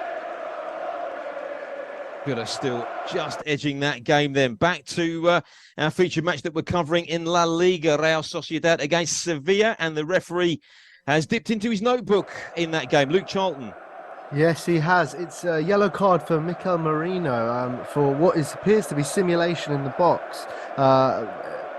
Excellent build-up play from Real Sociedad to pass it around, crosses all across the pitch from the right wing, cutting inside. Merino is the late runner into the area, wins the ball, but clearly seems to have dived in the process and trying to give his home side the advantage by achieving a penalty kick. But the referee saw right through it, booked him with the yellow card, and so he'll be in the book now and have to watch himself the remainder of the match, particularly playing in that midfield engine room. That's quite a burden to worry about for the remainder of the match. But with the way things are going, Sociedad looking after the ball very comfortably and really feeling like they can go on and score at any time whenever they have a promising attack. So with 34 minutes gone, it's still Real Sociedad 2, Sevilla 0. A couple of other matches taking place, of course, in that La Liga later on this evening. Cadiz at home to Real Madrid, and Betis taking on Las Palmas in a 9 p.m. kickoff. So that's all the action taking place in La Liga a little bit later on today. Let's just run through some of the latest scores then for you from around Europe. First of all, of course, in the Premier League. I can tell you that there is some news, I think, coming in from the Tottenham Hotspur Stadium. We'll let you know very, very shortly about that. In the SPL, the Scottish Premiership, earlier on today, Aberdeen and Rangers fought out a 1-1 draw. That's how it finished there. In the Bundesliga, a latest score for you into the 65th minute. Heidenheim 0, Bochum 0. Hoffenheim entertaining Mainz in a 5:30 kickoff. We'll be looking ahead towards that game with our reporter Jordan Okoli very shortly as we build up to that match. In La Liga, as you just heard, Real Sociedad, of course, still leading Sevilla by 2-0 in our featured match there. Just to recap the latest scores for you in Italian Serie A. Empoli 3, Sassuolo 4. I can tell you that is a full-time score now, and we'll be getting a full-time report from Jacob Kolik in the next few moments. Frosinone 1, Genoa 1, deep into stoppage time in that game. In French Ligue 1, deep into stoppage time in each of these matches. Lorient 2, Metz 3. Metz coming from behind there now to lead 3-2, and Brest are 3-1 up at Montpellier. They've just extended their lead there, and it's still currently goalless between Nantes and Le Havre down to 10 men. And into the Dutch Eredivisie we go. A couple of results to give you. Alkmaar 3, Volendam 0, and Nijmegen 1, Go Ahead Eagles 1. They are both final scores, and they've just started between Sparta Rotterdam and Utrecht are leading by a 1-0. An early goal for them. They're only into the 7th minute of the match. And into the Belgian Jupiler Pro League at half-time, it's Leuven 0, Club Brugge 1. Club Brugge with a goal just before the interval there to take the lead. And finally, in the Nigerian Premier League at half-time, it's Abia Warriors 1, Enugu 0, Kwarara 1, Gombe 0, and Niger 0, Akwa United 0. And these are all latest scores. Kano 0, Bendel 0, Lobby Stars 1, Shooting Stars 0, Niger 0, Akwa United 0, and Sunshine Stars 1, Sporting Lagos 0. They are all latest scores for you from the Nigerian Premier League. You are listening to Football Live here on Brilla FM. We will be crossing over to FJ and the crew in Nigeria very soon for all of your comments via the medium of social media. But let's get a full-time report now on that incredible match that's taken place in Serie A this afternoon between Empoli and Sassuolo. What a game, Jacob Collick. What a game indeed. Sassuolo have ended their 6-game winless run that began in October after a fantastic win away against Empoli in what was an absolutely classic relegation scrap game. Both teams threw everything they could at this, but the struggles Empoli have had to score consistently reared their head again. Even as they scored 3 goals, they really could have had more. Empoli took the lead after only 3 minutes. Former Sassuolo striker Federico Caputo scoring from the spot after Matthias Vitti gave a penalty away on his return from injury. Sassuolo equalised soon after with the former Empoli striker Andrea Pinamento rising highest to meet the ball from a corner to equalise for the visitors. Sassuolo took the lead not long after with Mateus Henrique scoring on his return from injury, but the goals didn't stop coming. Empoli equalised next with Jacopo Fazzini scoring with a place shot that saw the entire Sassuolo defence and goalkeeper stood motionless. After half-time, a controversial penalty was given to Sassuolo, with Empoli complaining that the foul was just on the line. Federico Berardi scored from the spot to give Sassuolo the lead once again, but that wasn't the end of it. Empoli launched a counter-attack from deep, forming a goalmouth scramble before the ball fell to the super sub Kovalenko, who scored to bring Empoli back into the game. But it wasn't enough as Berardi scored once more to sink Empoli, who were dragged further into the relegation fight.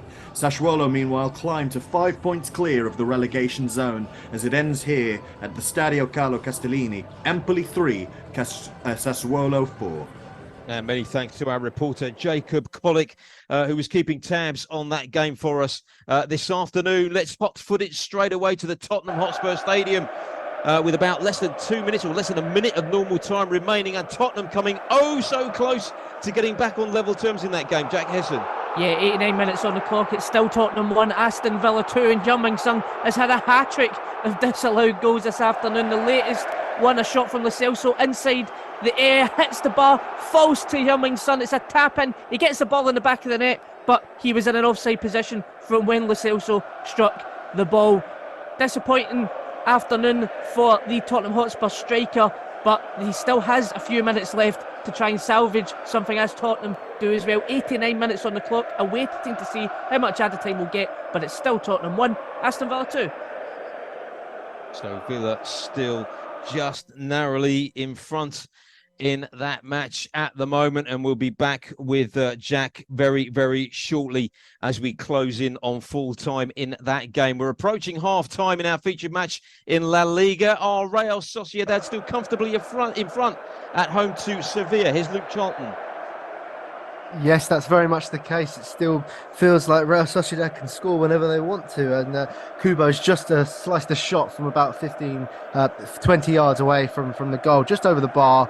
But yeah, they really feel like they're attacking Sevilla at will here, and the early opportunities and the impetus that potentially Sevilla were showing has started to dwindle as the half's worn on, and it really does feel like that the opportunity to get anything out of this match was taken away from them so quickly from their own mistake, from the goalkeeping error in the early part of the half. And as we're entering here now, the final 5 minutes of the first half, it does really feel like Real Sociedad's game can be managed, and they can take their time on the ball and really not have to worry too much about the opposition's threat in the remainder of the half. So as we stand now in the 42nd minute, it still remains Real Sociedad 2, Sevilla 0.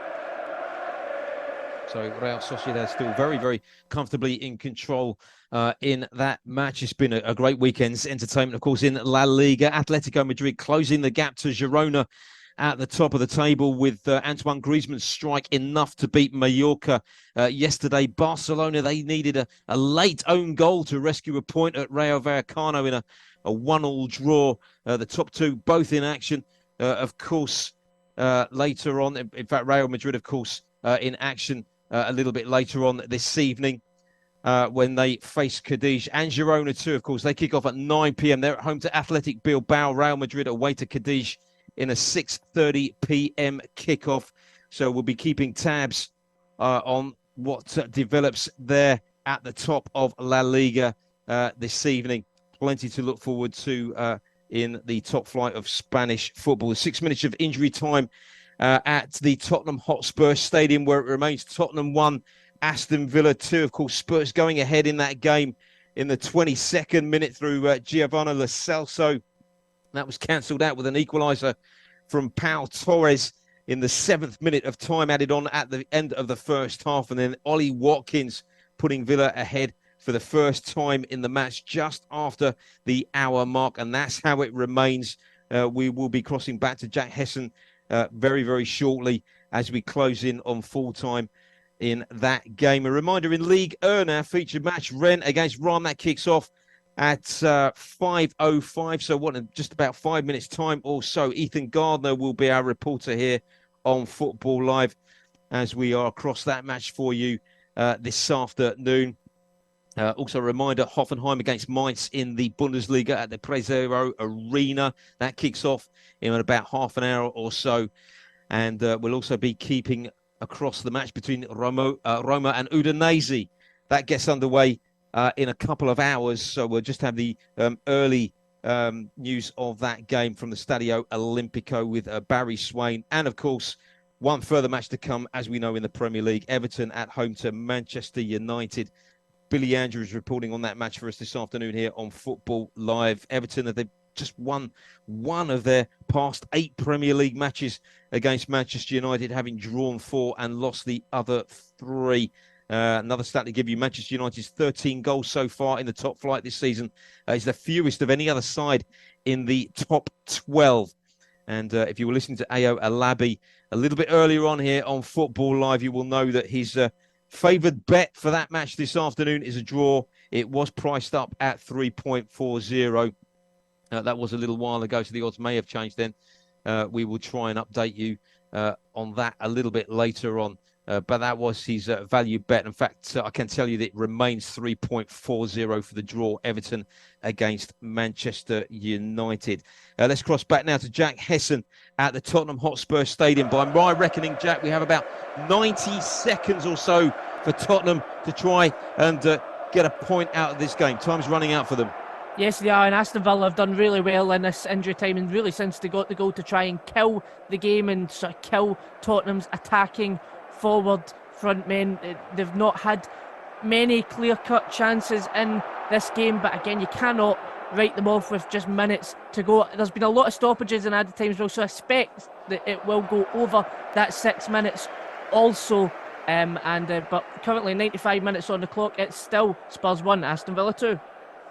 2 minutes of time added on at the end of the match in La Liga that we are covering for you here on Football Live. At the end of the first half, Real Sociedad still leading Sevilla by 2-0. We'll be getting a halftime report from Luke Charlton just as soon as the halftime whistle blows. A result from earlier on today from La Liga, Villarreal beating Osasuna by 3-1. That's a result from earlier on today. Just looking at the standings, as I mentioned earlier, Girona in action a little bit later on this evening. They are, as it stands, 2 points clear of Real Madrid, who, of course, kick off a little bit later on as well. What a season Girona have had. Played 13, won 11, drawn 1, lost 1. Great goal-scoring rate as well. No one scored more goals than Girona this season in La Liga, with 31 in the plus column. And as I said, they are in action a little bit later on. In fact, that match, I should say, kicks off tomorrow. It is actually a Monday night game when they are at home to Athletic Bilbao. Real Madrid in action tonight, Girona in action tomorrow evening at home to Athletic Bilbao.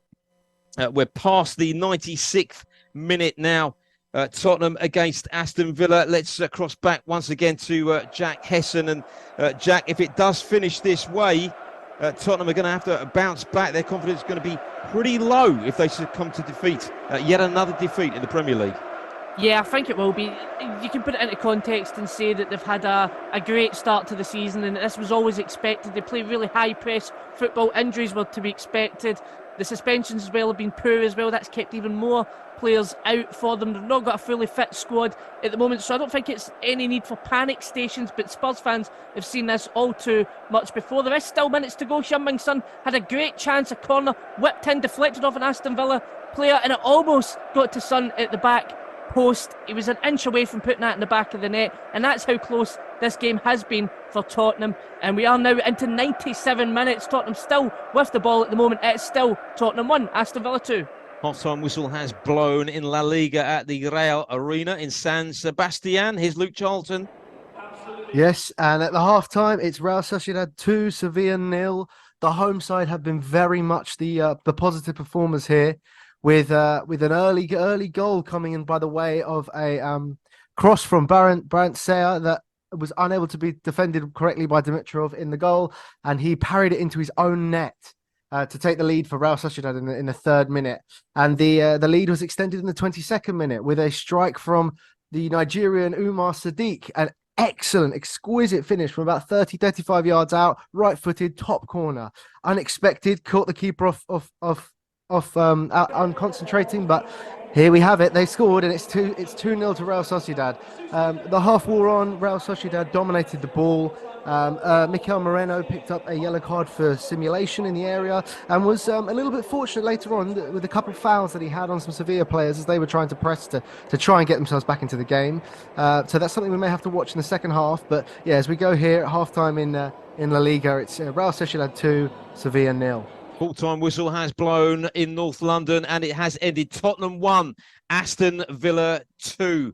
The points go north. We'll be joined by Jack Hesson a little bit later on with a full-time assessment of that game. But right now here on Football Live, we head back over to Nigeria as we join FJ for all of your social media comments. We'll be back very, very shortly. Powered by NairaBet. This is Football Live with Chris Baldwin. And indeed, welcome back to Football Live on this Sunday afternoon, 26 minutes past the hour of 5 o'clock. Many thanks to our colleagues in Nigeria. I believe that FJ had a little bit of trivia for us in that little section of the programme, asking when was the last time Everton beat Manchester United. If I can recall, I think it was last season, was it not, in the Premier League? Well, the season before, rather, in the Premier League. I think when they won by a 0-0, certain Anthony Gordon getting on the score sheet there. But correct me if I'm wrong. I've got a bit of trivia for you as well a little bit later on, FJ. Anyway, I divert things back to matters that are more important matters that are taking place this afternoon. Everton against Manchester United. That kicks off in about 3 minutes' time or so. Goal news in League 1.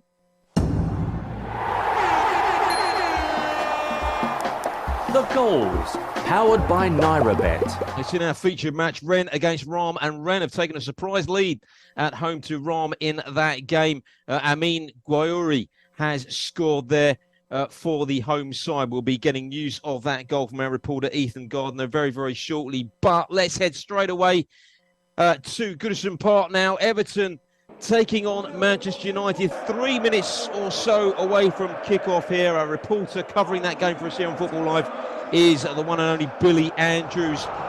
And Billy, just looking at Everton, obviously, we've already discussed that 10-point deduction that has meant that they've drifted into the bottom 3. However, looking back on their last few matches, I think there's no doubt performances have improved. 4 wins now from their last 6 matches in all competitions. And despite that points deduction, you would expect that they will draw themselves out of the bottom 3 over the coming weeks and months. Yeah, and Everton fans and Sean Dyche would be expecting them to be out of the bottom 3 probably before the winter break in January. But just wanted to touch on something that I missed when I gave the team news. That obviously Amadou Onana is out with a calf strain, but James Coleman, club captain, is back in the matchday squad for the first time since May, when he injured himself quite seriously against Leicester. But that's got to be a big mental boost to the team to have the club captain and the Premier League's longest serving player currently, Seamus Coleman. Of course, he joined for, I think, around £60,000 when he joined Everton. So he's been around, he's seen a whole host of managerial changes, but there's enough quality in this Everton side to hurt what is, let's be honest, a rather fragile Manchester United team. Yeah, they certainly are rather fragile, but the strange thing is, Billy, that ahead of the international weekend, and we alluded to this a little bit earlier on Football Live, they were in fact the form team in the Premier League with 4 wins from their last 5 outings, but they haven't been convincing this season, have they? Exactly, they're 4 wins from their last 5, but those wins didn't feel like wins. I'm sure if you asked any Manchester United fan, they probably felt at times like losses. I think particularly you look at the Luton game where it took a Victor Lindelof winner. You know, they had so many chances against Luton and just couldn't convert, and that's been the problem this season, a lack of conversion. You know, Martial still at Manchester United is leading the line today because Rasmus Højlund is injured. He got injured on international duty. Marcus Rashford's playing on the right-hand side, his unfavoured side, so that Alejandro Garnacho can play on the left-hand side. But hopefully it means Bruno Fernandes will stay central and be able to show off the quality that we know he has, but probably hasn't shown at many points this season. We are just a few seconds away from kick-off. Everton against Manchester United, and we'll be across the whole of that game for you here on Football Live. Also kicking off in the next few seconds or so in the Bundesliga, Hoffenheim at home to Mainz at the PreZero Arena. That's our featured match here on Football Live. As we say, a very good evening to Jordan Nicoli. Good evening indeed. Yep, we have Hoffenheim versus Mainz. This should be a great game. Hoffenheim currently sit in 6th place in the Bundesliga table, and Mainz currently sits in 16th place. If Hoffenheim's last few games are anything to go by, then this should be a fiery one. There's been 21 goals in Hoffenheim's last 5 matches. So hopefully we get an exciting one today. The main team news for Hoffenheim is that Kevin Akpoguma, the Nigerian international, misses out in the starting 11 today.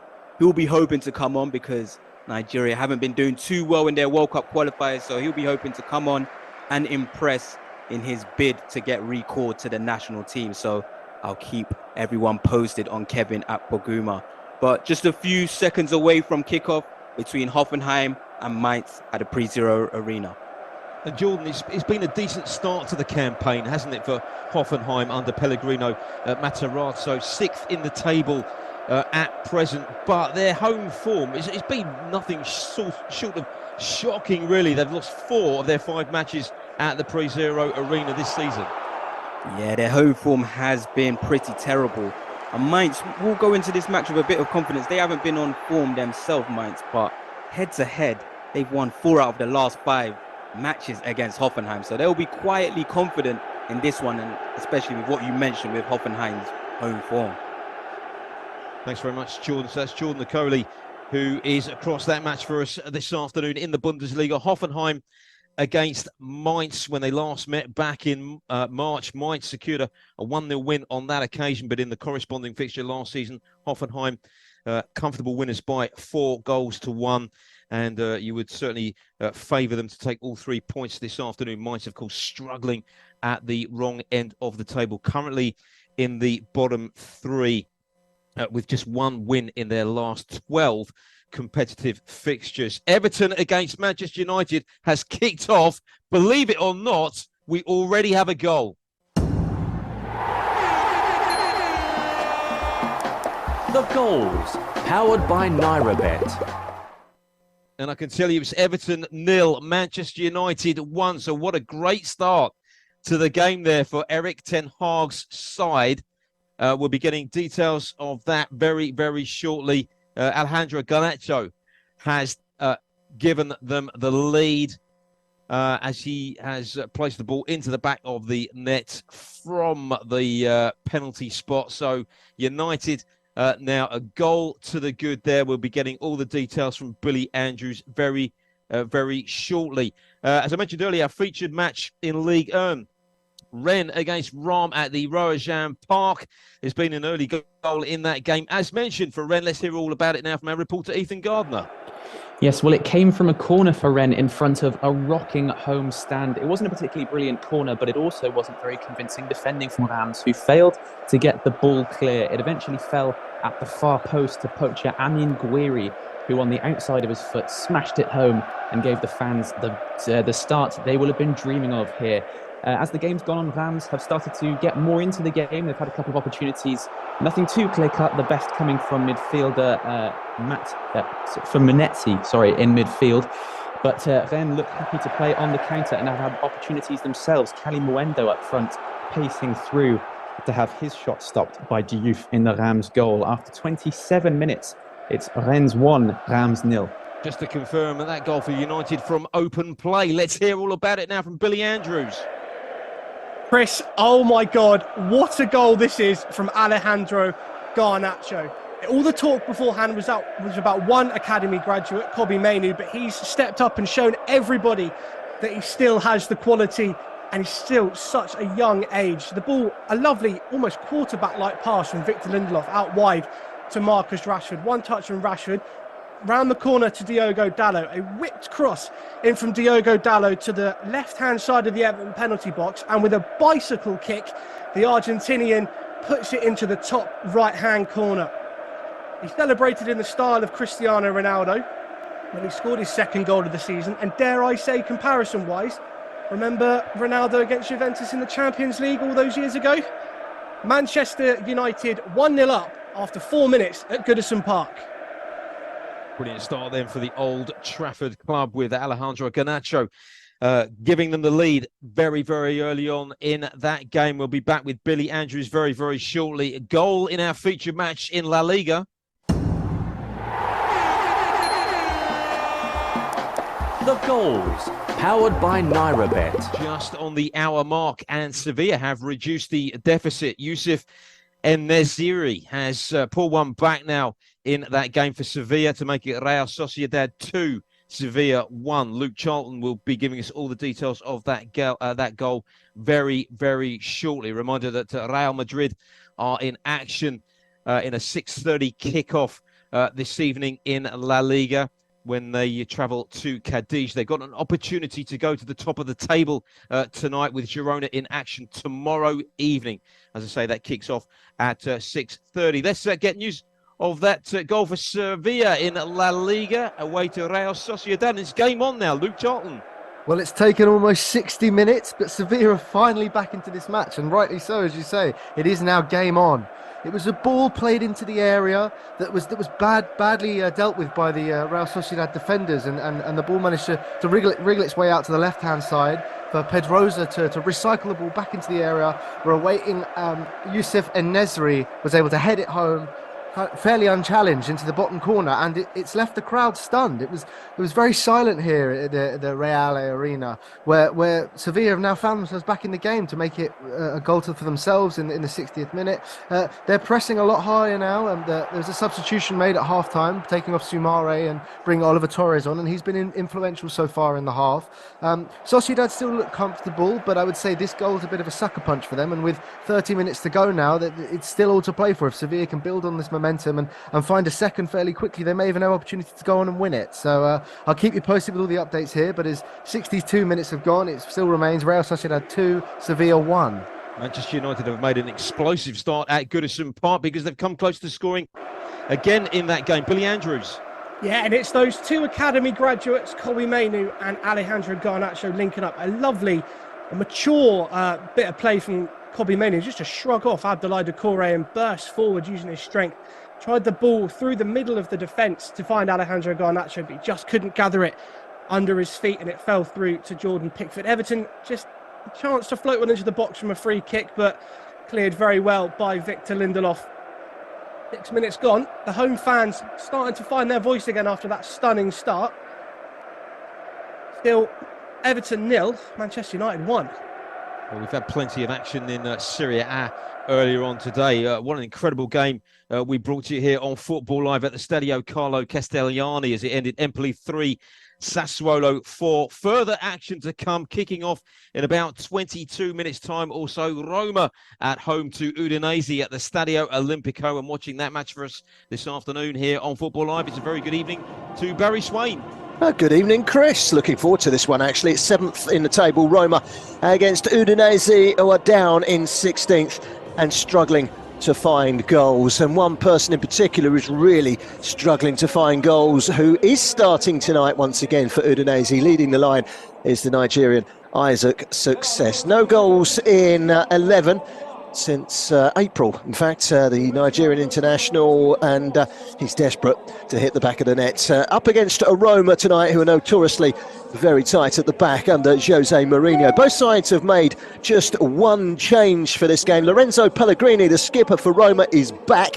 He replaces Eduardo Bove in midfield, whilst for Udinese, it's the World Cup winner from 2018, Florian Thauvin, who comes in. He comes straight into the midfield. Having won the World Cup in 2018, he made one subs appearance for France. 1 minute he played on the pitch, and he got a World Cup winners medal for it today. Might have to work a little bit harder today to keep Udinese in this game. Roma know that anything in the way of a victory will take them up into the European qualification places, and that, of course, is their ultimate aim. But they've still got some catch-up to do on the leaders, quite some way beyond Inter Milan. They go into this game a full 13 points off of Inter on the top. The championship probably already out of their grasp. For Udinese, they want to avoid relegation. There are only 3 off the bottom 2. It's a 5 o'clock kickoff UK time, 6 o'clock in Nigeria. It's Roma against Udinese. And Barry, just briefly, Jose Mourinho's Roma, decent home form this season, 13 points from a possible 18, and you would think that they would just be going through the motions this evening. You would think so. On paper, Udinese are underachieving. They're a decent side. They've got some good players, but they don't seem to be gelling this season. Away from home, very, very poor. In general, very poor. Can't seem to buy a goal at the moment. Roma don't concede many. They're very tight. You can't see this one going beyond a home win for me. That's Barry Swain covering Roma against Udinese, kicking off in about 20 minutes' time also at the Stadio Olimpico. Many thanks to our reporter Jack Hesson for hanging on the line. He was covering Aston Villa's win at Tottenham earlier on this afternoon, and a good 3 points for Aston Villa. Jack, Spurs suffering a 3rd consecutive Premier League defeat. Villa moving into the top 4, but real disappointment for fans of the North London club this afternoon. Yeah, a 3rd loss on the trot, a massive disappointment for Tottenham. Not unsurprising given the context of the amount of injuries and suspensions they have at the moment, but nonetheless they would have been disappointed because it's another game where they have gone in front, and they did go in front on 22 minutes with Lo Celso's driven effort towards goal deflected off of Costa and into the back of the net. They had Aston Villa then equalised. Douglas Luiz corner or free kick even whipped in towards the middle of the box. Pau Torres was there in the cusp of half time, 45 plus 7 minutes on the clock to equalise for Aston Villa, and their tails drop were going into the second half. They made substitutions. Leon Bailey came on, Yuri Tielemans, and that proved the difference when Yuri Tielemans linked up in a quick 1-2 with Ollie Watkins. Ollie Watkins advancing towards the goal, driven shot, bottom right hand corner, 2-1 Aston Villa. Tottenham tried to get back into the game. Heung-min Son had 2 disallowed goals for being marginally offside in both instances, and that was really that at the end of the game. It finished, as you said, Tottenham 1, Aston Villa 2. Tottenham now going into 5th place, Aston Villa going into the top 4, and they're just 2 points from the top of the table. They play Bournemouth next weekend, and for Tottenham it doesn't get any easier. They play Manchester City, so staying in the barrel of a potential 4th loss on the trot. Full time at the Tottenham Hotspur Stadium. It's Tottenham 1, Aston Villa 2. Thanks very much once again to our reporter Jack Hesson. Yes, indeed, Tottenham now just falling off the pace a little bit, 4 points adrift of their North London rivals. Arsenal now at the top of the Premier League table, and as Jack just alluded to, Aston Villa now level on points with Liverpool 3rd by virtue of their marginally better goal difference. But a great 3 points again for Aston Villa this afternoon. They beat Spurs twice last season, and they take all 3 points back to Villa Park again this season. You listen to Football Live here on Brilla FM. Let's just give you some latest scores in the At Nigerian Premier League, Abia Warriors 1, Enugu 0 into the 79th minute there. Katsina United 1, Bayelsa United 1, Kwarara 1, Gombe 0, Lobby Stars 1, Shooting Stars 1, Niger 1, Akwa United 0, and Sunshine Stars 1, Sporting Lagos 0. They are all approaching full time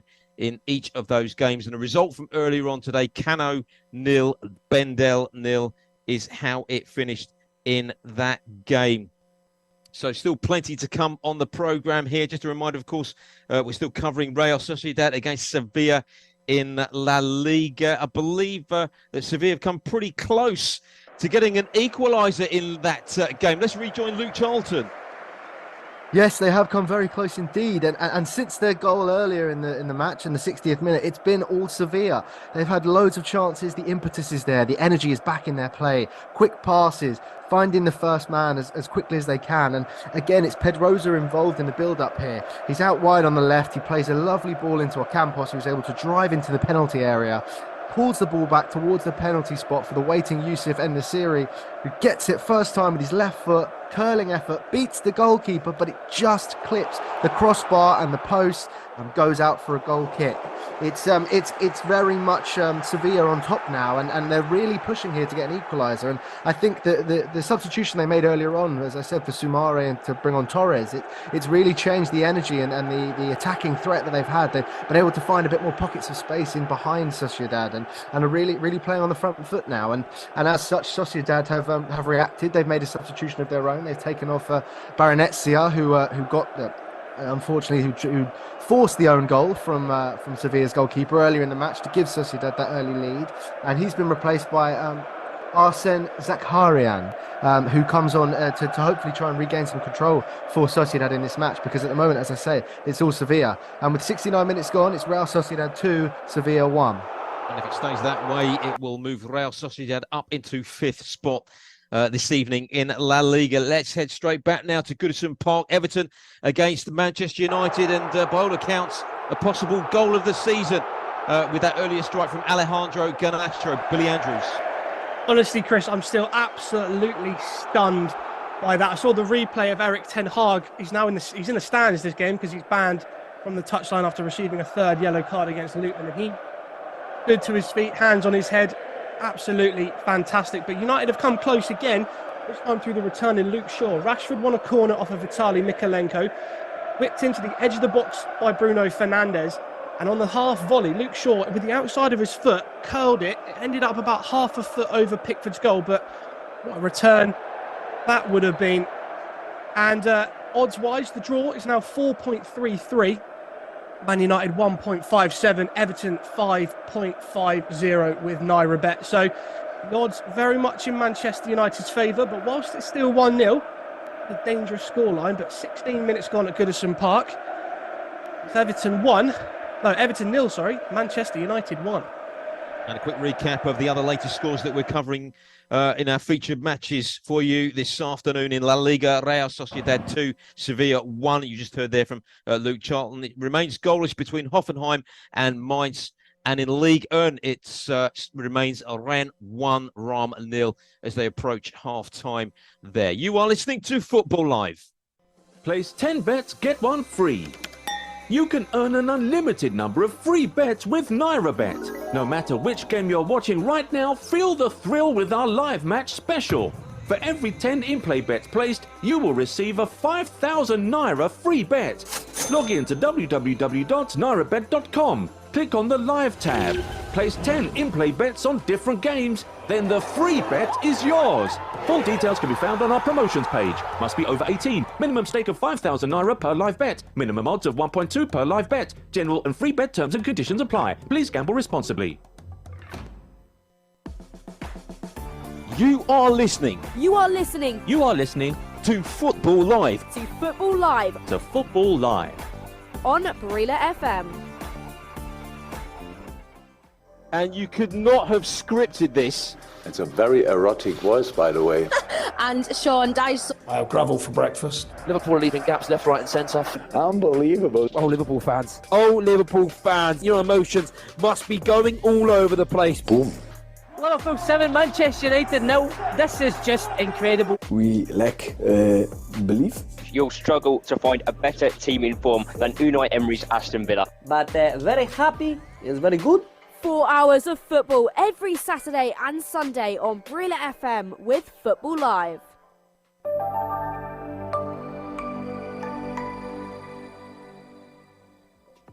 Sponsored by NairaBet, Football Live returns to Brilla FM this Saturday afternoon. Can Arsenal make the most of home advantage at the Emirates, taking on Wolverhampton Wanderers? Can Harry Kane keep up his goal-scoring ratio in Germany in the Bundesliga? It's Bayern Munich against Union Berlin. Jude Bellingham and Real Madrid have got off to a flyer this season. Can they make the most of home advantage against Granada?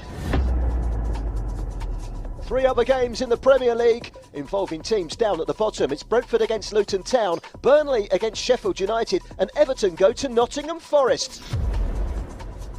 Our featured game in Italy in Serie A is Lazio against Calgary. Join your host Josh Bailey this Saturday afternoon, 3:50 WAT West Africa time in Nigeria. It promises to be another fantastic afternoon of live football action, exclusive to Brilla FM with Football Live.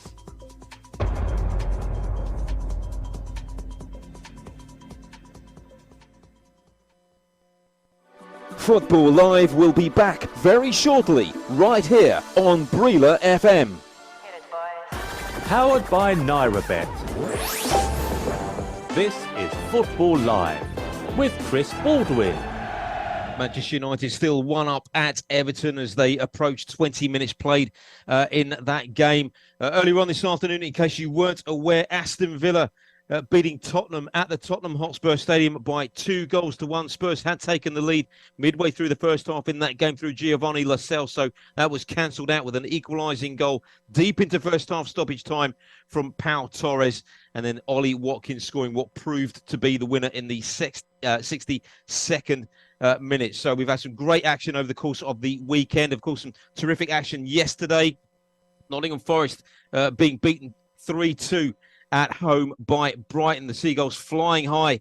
João Pedro scoring twice for Brighton to take all 3 points in that win and condemn Nottingham Forest to a first home defeat of the season. Evan Ferguson also on target, of course, for Roberto De Zerbi's side as well. John Kane going to bring you back in once again. Now, Nottingham Forest, a really great record at home this season, but undone by Brighton, who continue to march on. They have indeed, haven't they? All credit to Brighton. They're having the best of times recently, haven't they? And just before you finish, I believe you got another goal. We do indeed. There's a further goal to tell you about in Ligue 1.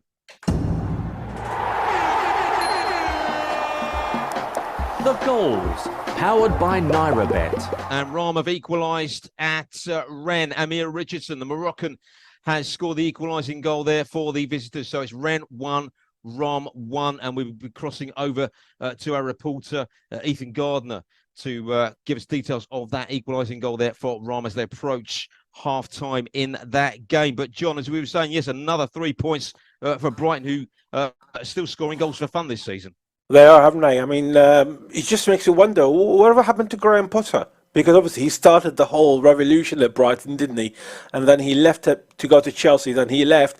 But Brighton keep on playing that beautiful football, and De Zerbi is actually literally moving even further and further. They're playing beautiful in Europe. They're beating Ajax, and that 3 points yesterday is very important. 3 points because it's away from home, and that doesn't matter where you go. It's going to be hard, and going to Forest is always hard. And like you mentioned, that's the first defeat at home in this season for Forest, but Brighton just showed up in the game, didn't they? And they played beautiful football. It's not just the goals, it's just the way they play. It's absolutely beautiful to watch.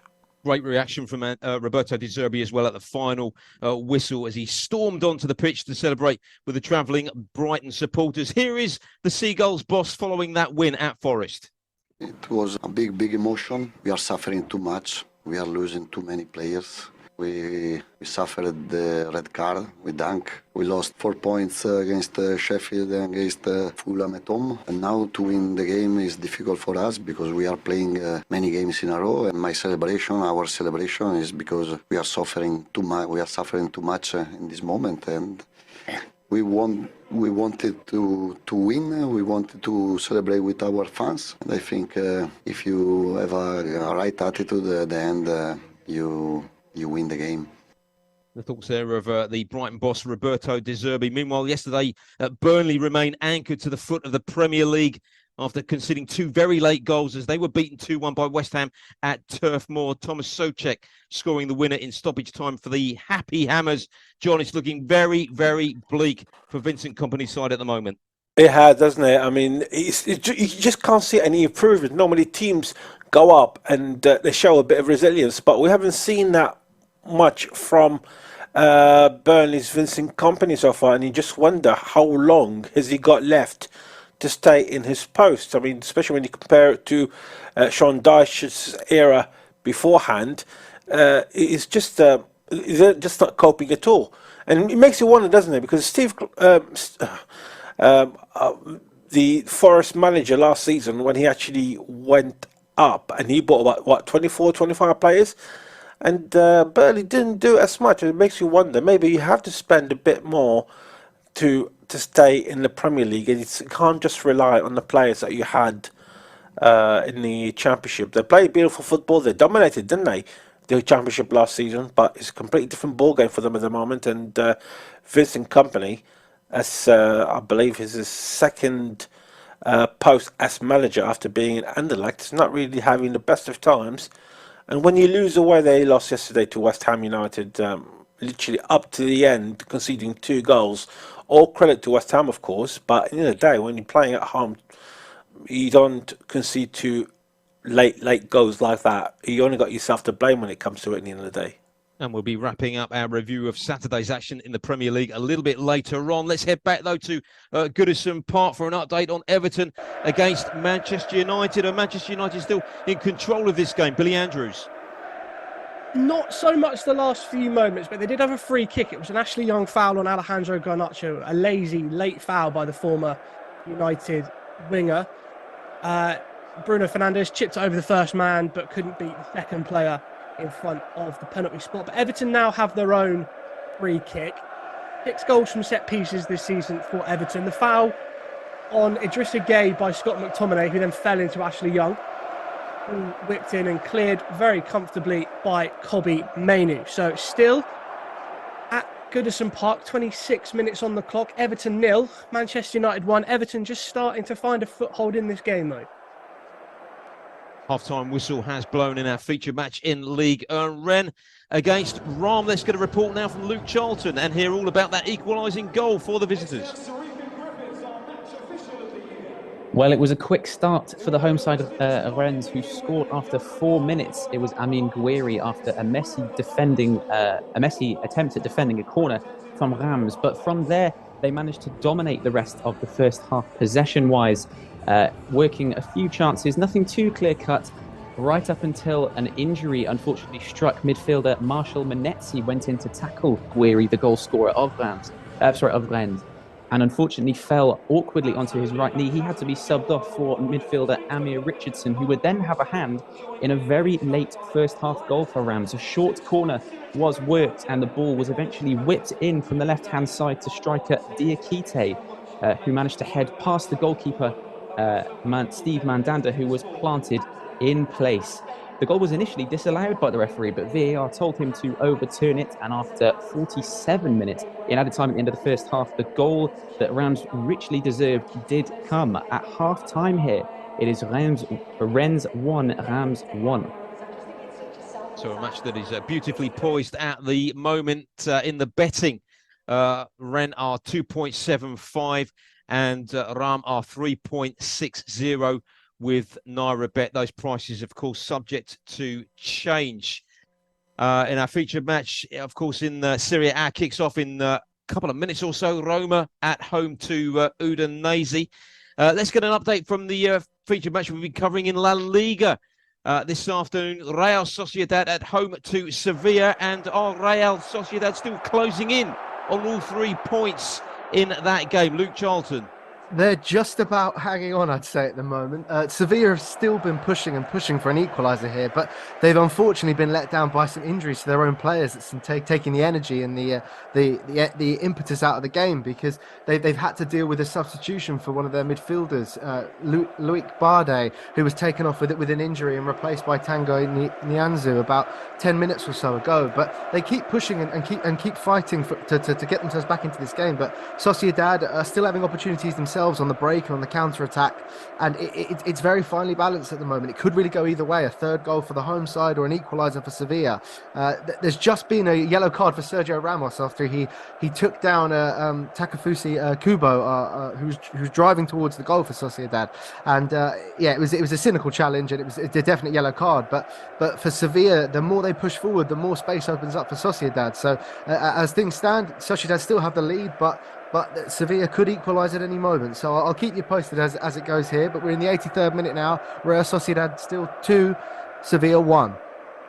They're approaching the half-hour mark at Goodison Park. Manchester United still leading with that stunning goal from Alejandro Garnacho in the opening few seconds at Everton. We'll be rejoining Billy Andrews very, very shortly for a further update on that game. Before we do, let's get an update from our match that we're covering in the Bundesliga this evening at the Prezero Arena. Hoffenheim against Mainz, and not too many chances in this game. Jordan Nicoli. Yeah, not too many chances. There's been more fouls than chances in this one. The best chances found for Bayer for Hoffenheim. He had a good strike on the volley, but it was comfortable in the end for Zenta in goal. Yeah, not much chances here. Hoffenheim keeping majority of the possession, but they would like to create just a bit more in front of their home fans. They have struggled at home, like you mentioned before. And so far, just looking a bit too risk-averse in the early stages of this game. The referee has handed out a few yellow cards as he looks to take control of this one. But Hoffenheim, surely you would think will get a goal soon. But so far, Hoffenheim 0, Mainz 0. You are listening to Football Live. It is precisely 6 o'clock in the evening. We're here with you for another hour and a half or so. Manchester United still 1 up at Everton at the moment. Let's bring John Kane back in once again as we review all the action that took place yesterday. And what a battle it was at the foot of the table. Sheffield United against Bournemouth. Bournemouth moving 7 points clear now of the drop zone after beating their relegation rivals 3-1 at Bramall Lane. Dutch striker Justin Kluivert becoming only the third player in history to score in Europe's top 5 leagues, having previously scored in the Bundesliga, La Liga, Serie A and Ligue 1. John, great result for Bournemouth, but similarly to Burnley, you've really got a fear for Sheffield United now.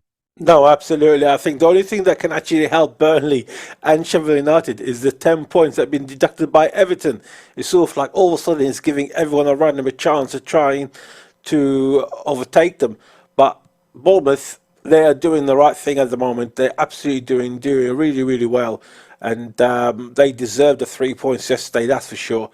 Again, for Sheffield United, they're not really switched on just yet, haven't they? They literally missing these games, you know, the points from games at home to teams like Bournemouth, with all due respect to Bournemouth.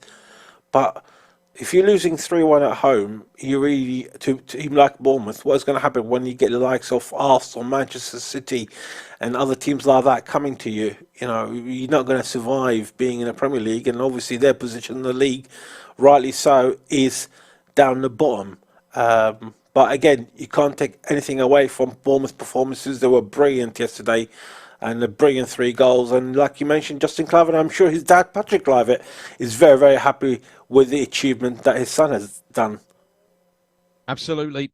And finally, a late winner from Jacob Brown saw Luton Town win their very first ever Premier League match as they beat Crystal Palace 2-1 at Kenilworth Road.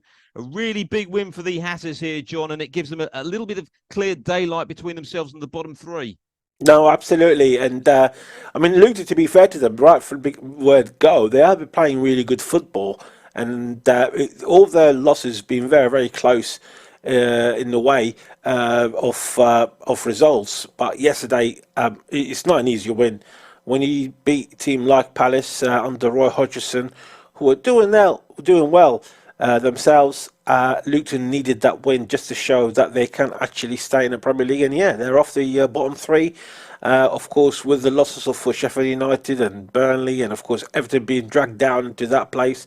And the best thing Luton can do is beat Palace, and they deserve that win as well. They played really, really well, and they had quite a long injury time as well. So they're sort of coming to the world of the Premier League and with the long injury times, and they definitely stood firm. And I'm sure their fans were very, very happy with the result, which is people consider as a local derby of some sort because it's near London. Well, I don't see it like that. But as far as they're concerned, they don't really care. They got the 3 points, they beat Palace, and they're off the bottom three. Never a derby, John. Never a derby. Speaking like a true Watford fan. That completes our review of all the Saturday action that took place in the Premier League yesterday. I can tell you there's been a red card in the match between Real Sociedad and Sevilla. Sergio Ramos has been given a straight red. We'll be getting the details from Luke Charlton about that very, very shortly. But first of all, let's head back to Goodison Park. Everton against Manchester United. Are Everton coming any closer to getting back in level terms in this game, Billy? They should be level, Chris. They should be level. It's taken them half an hour, but they finally woken up, much to the crowd's delight at Goodison Park. The first chance came from a corner, whipped in. Calvert-Lewin rose highest, completely free, headed it straight at Andre Onana. The second one, a long ball forward by James Tarkowski. Calvert-Lewin rose, he missed it, it cannoned off of Maguire, back off Calvert-Lewin. The England striker then had a punt at goal, tipped away by Andre Onana in the United goal. Dwight McNeil then chipped it over the top of the United keeper, and with Idrissa Gueye bearing down on an open goal, Kobbie Mainoo was there to tip it away, and he's just made another fantastic block to stop Jack Harrison. Everton, though, racking up the pressure on Manchester United. Abdoulaye Doucouré, though, has also been booked for dissent. It was a foul on Tarkowski, and Alejandro Garnacho kicked the ball away, which of course we do know is a yellow card nowadays, but no yellow card was given to the goal scorer. Doucouré got in the referee's face and he was booked. But 35 minutes gone, Everton with a corner. The pressure's building at Goodison Park, but it's still 1-0 to the away side. Back to La Liga we go. We've had 2 red cards now in that game. What is going on here, Luke Charlton? It's absolute chaos at the Real Arena, I'll tell you that. So I mentioned earlier that Sergio Ramos had received the first yellow card for a cynical foul on Kubo, who was running through on goal. And as play continued on, there was an opportunity again for Sociedad to push forward.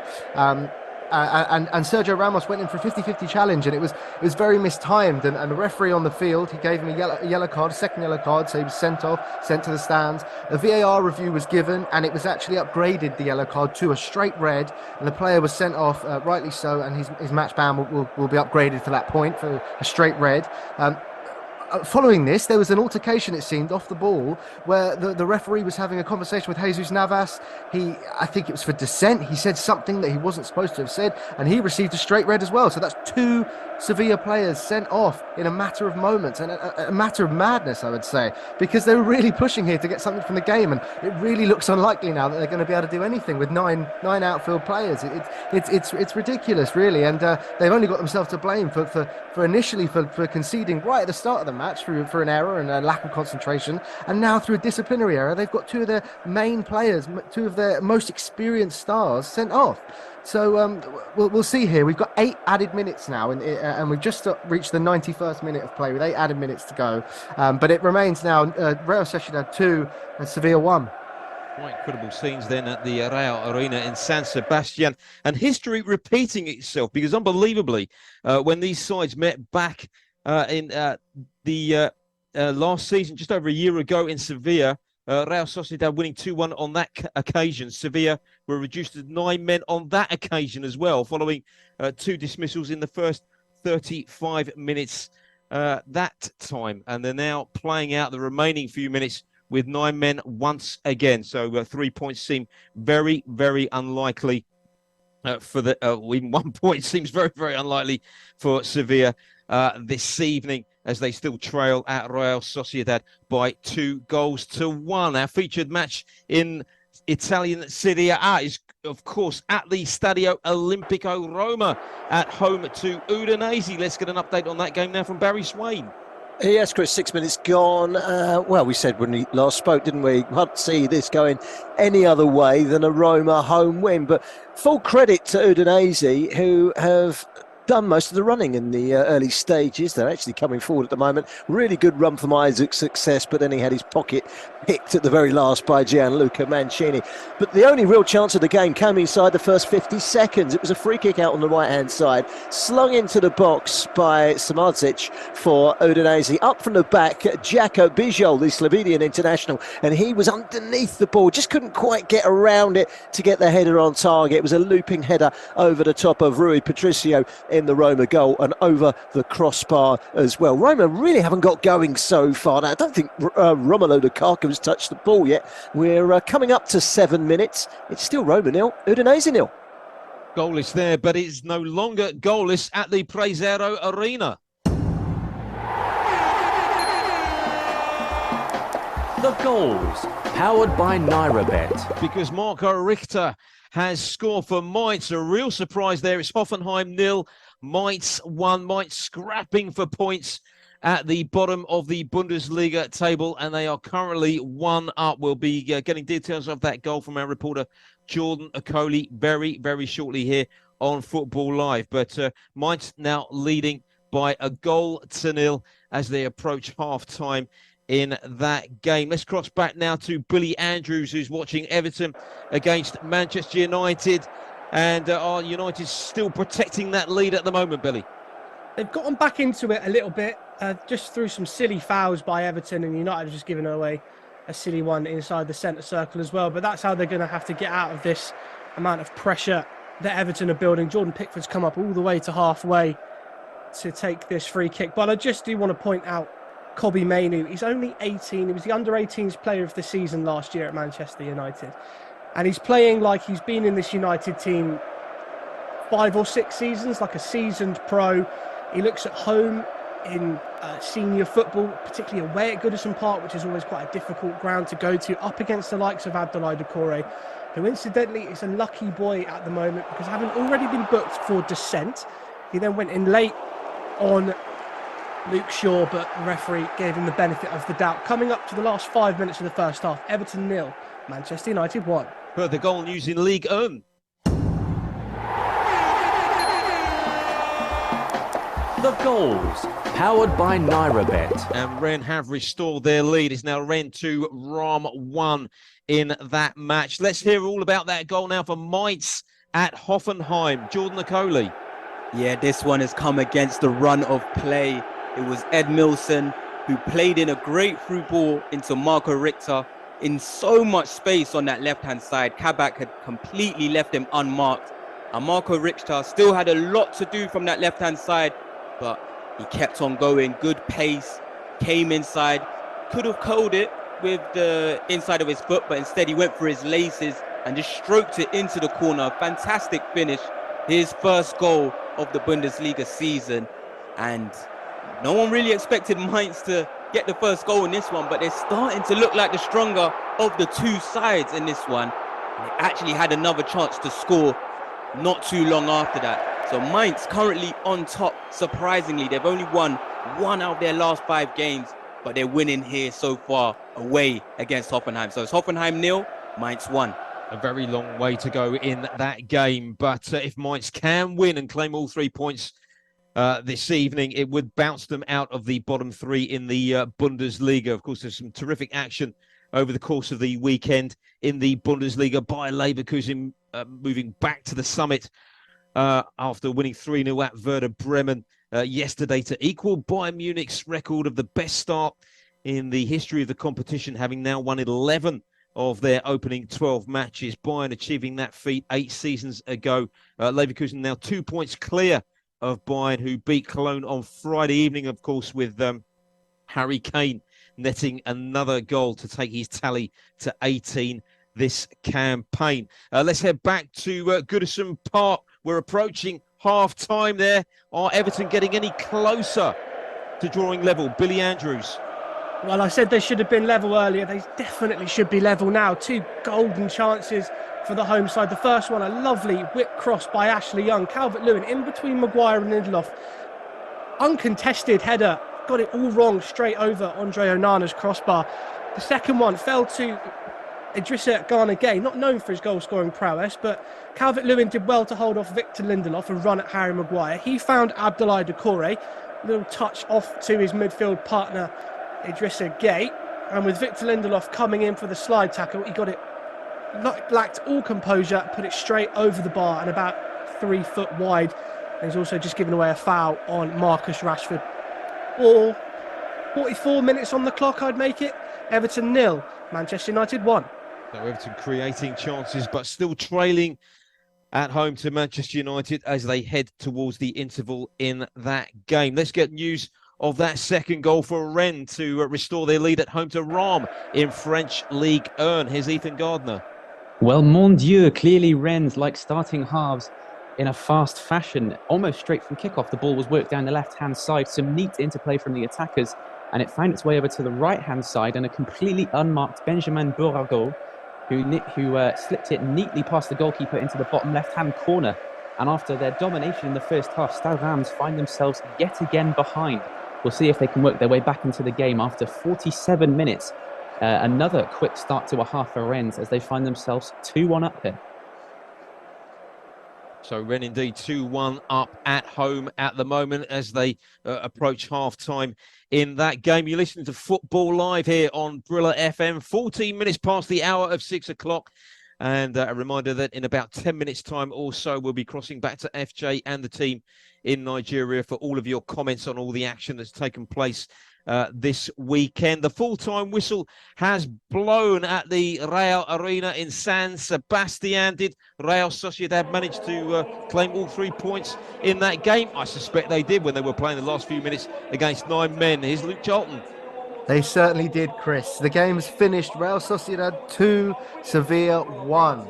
And it was very much a game of 2 halves because Sociedad started the brighter, much more informed team than Sevilla, scoring very early on from a fairly innocuous free kick that's whipped into the area, unable to be dealt with by Sevilla's goalkeeper Dimitrovic. And he parried the ball against the post and it fell into his own net. So it went down as an own goal for the goalkeeper in the 3rd minute. And things would go bad from bad to worse there as the half wore on. It only took until the 22nd minute for Sociedad to double their lead. A spectacular strike from about 35 yards out by the Nigerian Umar Sadiq. He skipped past a couple of defenders and found the top right corner with an excellent strike. And that left Sociedad 2-0 up. As half-time approached, it was Sociedad very much on top and Sevilla running out of ideas. Although they had a lot of energy and impetus, they were still unable to create any sort of clear-cut chances. Now, as we enter the second half, there was a substitution for Sevilla. Oliver Torres came on for Sumare, and it really changed the game for the away side. They found a lot more energy and a lot more impetus in the attacking phases of play, and were really pushing to get something from the game. And the opportunity came in the 60th minute when an excellent cross from Pedrosa straight into En-Nesyri, who stood on the penalty area, free header, finds the bottom right corner, makes it 2-1, and the away side are back in it. And they kept pushing as the half wore on, and as we were coming into the closing stages of the game, it really felt like Sevilla could get something from this. But it would then be a couple of moments of madness that would really rubber stamp this result for the home side, because Sergio Ramos, with a 50-50 challenge, he slides in, studs up, he's shown a straight red card in the 88th minute, and this leads to Sevilla going down to 10 men, and he's giving his marching orders, sent off the field. Then, for some unknown reason, Jesus Navas has some words to say to the referee that didn't go down too well, and he was also shown a straight red card. So from 11 players down to 9 in a matter of moments, and Sevilla had nothing to show for it. With the final minutes of the match, Sociedad were able to keep the ball and just let it play out, let the clock run down. And as I say, the result has fallen with Sociedad. They take all 3 points, continue their push up the table. For Sevilla, they're going to be stuck without 2 of their veteran players now going into the next few fixtures. But the final score here today at the Real Arena, Real Sociedad 2, Sevilla 1. Yeah, real frenetic finish to that game. Many thanks to our reporter Luke Charlton covering that game for us on Football Live this afternoon. It's a win that moves Real Sociedad up into 5th spot now in La Liga, a point clear of Athletic Bilbao, who are in action tomorrow evening when they face league leaders Girona. As for Sevilla, they are 15th following that defeat, as you just heard there from Luke Charlton. So it ended Real Sociedad 2, Sevilla 1. That's the final score for you in La Liga. Manchester United still 1 up at Everton. I think the half-time whistle has just blown there at Goodison Park. Let's rejoin Billy Andrews. Yeah, half-time at Goodison Park. Everton 0, Manchester United 1. And what a goal it was from Alejandro Garnacho. I think we can probably call off the search for goal of the season already. The ball was played out to Marcus Rashford by Victor Lindelof. Lovely quarterback-style long pass. He took one touch and played it round the corner of Vitaly Mikalenko to Diogo Dalot, who, without taking a touch, whipped a dangerous ball into the box. And on the far left-hand side of Everton's penalty area, with a bicycle kick similar to Cristiano Ronaldo against Juventus, Alejandro Garnacho smacked it into the top right-hand corner. Nothing Jordan Pickford could do. Other than that, Manchester United haven't really tested the Everton goalkeeper, and Everton themselves have had a host of glorious chances. A couple falling to Calvert-Lewin with headers, one of which was straight at Onana, the other one he blazed over the bar. And there was a lovely goal line clearance from 18-year-old Kobbie Mainoo, with Idrissa Gueye bearing down on the empty goal. He stuck a boot in and tipped it out of the penalty area to save his side's 1-0 lead. Mitchell van der Gaag on the touchline, of course. He's going to have to get some messages from Erik ten Hag at half-time, but Sean Dyche will be frustrated that his side haven't scored. They should have at least equalised in this game. It would have been fair, but fair's not all it is in football. But at half-time, Everton 0, Manchester United 1. And we'll be across that game throughout the whole of the second half here with our reporter Billy Andrews on Football Live. Let's get an update now for the featured match we're covering in Serie A. Roma at home to Udinese at the Stadio Olimpico. And by the sounds of it, Barry Swain, Roma struggling to break down this Udinese defence. They haven't really created too many chances. They haven't. They're starting to settle into it now. 18 minutes gone. A couple of chances to tell you about from Roma. João Ferreira, the defender for Udinese, headed over his own crossbar about 10 minutes ago. That was the first real chance that they had, because it was very close to flying into the top corner. He was heading it away for a corner. He very nearly found the top corner. Now, from a corner, a separate corner, just a couple of moments ago, Paulo Dybala, the World Cup winner for Argentina, whipped in a really good corner, and he found the head of Gianluca Mancini up from the back. He hasn't scored this season. Very nearly did. Should have done, in fact. He jumped in between two Udinese defenders, glanced the ball towards goal, didn't get a proper contact. If he'd have got a proper contact, I think it would have gone in the corner, and Marco Silvestri in the Udinese goal would have been beaten. Just a little 1-2 a moment or two ago. Dybala again, he's such a nuisance, is he? Such a great player. 1-2 with Romelu Lukaku, holds the ball up at the edge of the box, plays it back to Dybala, beats one, goes down in the penalty area. He thought it was a penalty. Not many of his teammates did. I didn't think it was, and the referee certainly didn't think it was. Told him to get up, and the game continued. They are on top at the moment, Roma. They've started to click through the gears. They're looking the likelier side, but it's still Roma 0, Udinese 0. In the German Bundesliga, Hoffenheim would have been firm favourites to take all 3 points at home to Mainz this evening. However, they've reached half-time and a surprising scoreline. Jordan Nicoli. Extremely surprising. Mainz lead at half-time. Hoffenheim could have equalised just before the half-time whistle was blown. It was Bolter who actually hit the post, and then on the rebound thought he scored, but it was then cleared off the line. Crazy stuff just at the end of the half. Hoffenheim, that was their best moment, to be honest, in this first half. They have been pretty poor, just not creative enough, and they got caught cold from Marco Richter, who scored that opening goal. And Mainz might just look to sit back in this second half and take the 3 points, because they desperately need the 3 points. Hoffenheim really need to step up in front of their home fans. That chance at the end can maybe give them some confidence. It looked as if the ball did cross the line, but it was cleared off the line. Bolter hitting the post, and then the rebound being cleared off the line. But so far, half-time in this game, Hoffenheim 0, Mainz 1. We have a goal at the Stadio Olimpico. The goals, powered by NairaBet. And which way has this one gone? Barry Swain? Well, just a couple of minutes ago, Chris, I said that Roma were coming into it and they were growing into the game, and they've taken the lead with a fabulous goal made by Paulo Dybala. What a player he is. Great delivery from a free kick. It's a central position, about 30 yards from goal. He's just floated it in, slightly right of centre to the edge of the 6-yard box. And there is Gianluca Mancini. Told you about a header that he should have scored with a few minutes ago. Well, he has found his first goal of the season. The former Atalanta man, the Italy international, Gianluca Mancini, made sure this time, tucking a header past Marco Silvestri and into the corner. And it's Roma 1, Udinese 0. So Roma then open their account this afternoon, courtesy of that goal from Gianluca Mancini. Any further developments in that game, you'll hear them first and foremost here on Football Live on Brilla FM. Let's get a further update now from the match that we're covering in Ligue 1 at the Roazhon Park. Rennes against Rama. Rennes still winning by the odd goal in 3 in that game. Ethan Gardner. They are indeed, but it's not for lack of trying from Reims. Reims have had the ball touch the net, but unfortunately for them, it was the side netting, not the back of the net. Midfielder Teddy Turmer battled his way through a couple of the Rennes defenders and found himself in one-on-one with the goalkeeper, but his shot was just wide. But as a result of the battling, he has stayed down since, clearly picking up a knock. The game has been a lot more open than the first half. Reims not as dominant, and it's a little less cagey. Corners for both sides showing a little bit of a fragility from both sides defending set pieces. But after 57 minutes here, Rennes remain 2-1 up. It is Rennes 2, Reims 1.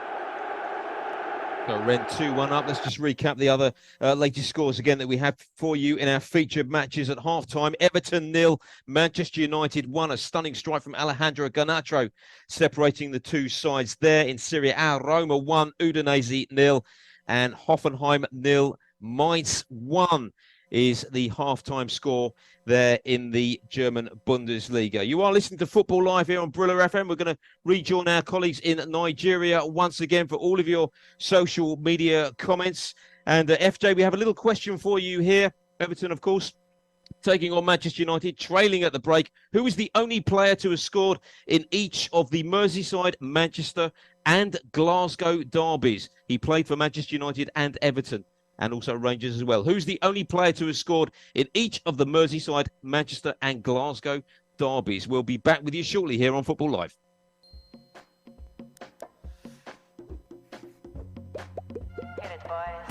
Powered by NairaBet. This is Football Live with Chris Baldwin. And indeed, welcome back to Football Live. Thanks to FJ and the crew. The second half is underway at Goodison Park. They've played about 5 minutes or so. It remains Everton 0, Manchester United 1. Further goal news in Ligue 1.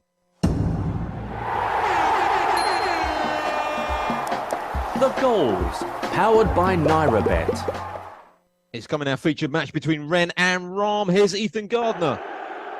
Yes, indeed. And it's the goal scorer of the second for Rennes who gets the assist here. A wonderful whipped free kick from Benjamin Bourigeaud.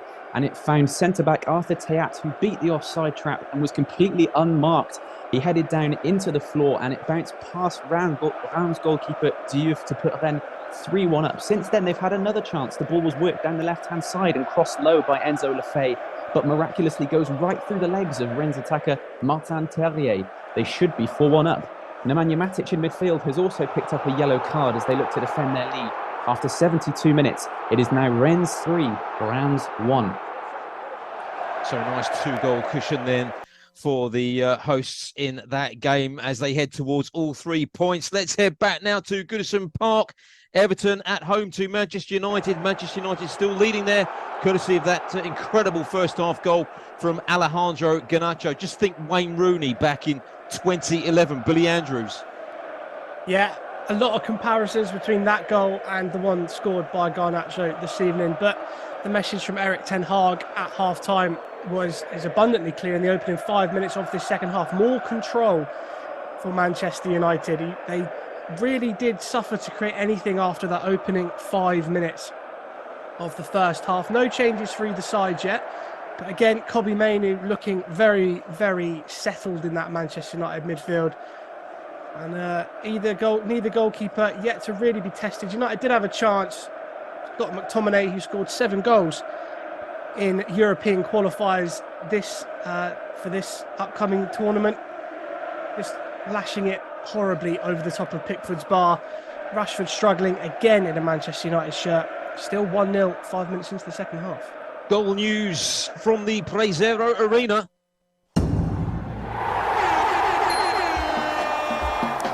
The goals, powered by NairaBet. Great start to the second half for Hoffenheim, just 3.5 minutes or so in, and they're back on level terms at home to Mainz. It's now Hoffenheim 1, Mainz 1. News of that goal coming up very shortly from our reporter, Jordan Coley. So, as I say, we'll get an update from Jordan very, very shortly on that equalising goal. Before we do, let's just head back to the Stadio Olimpico now. Our featured match in Italian Serie A, of course. This evening, they are coming up to half-time in that game. Roma were a goal to the good the last time we were with our reporter, Barry Swain. Yes, and they're good value for it. They could have been two. Dybala with a shot low from the edge of the box. It was actually well saved by Marco Silvestri. All the talking points in the last 10 minutes have come off the ball. We've seen a clash between the goal scorer Gianluca Mancini and the Nigerian international Isaac Success. Mancini appeared to trail him with an elbow, caught him in the face, accidental.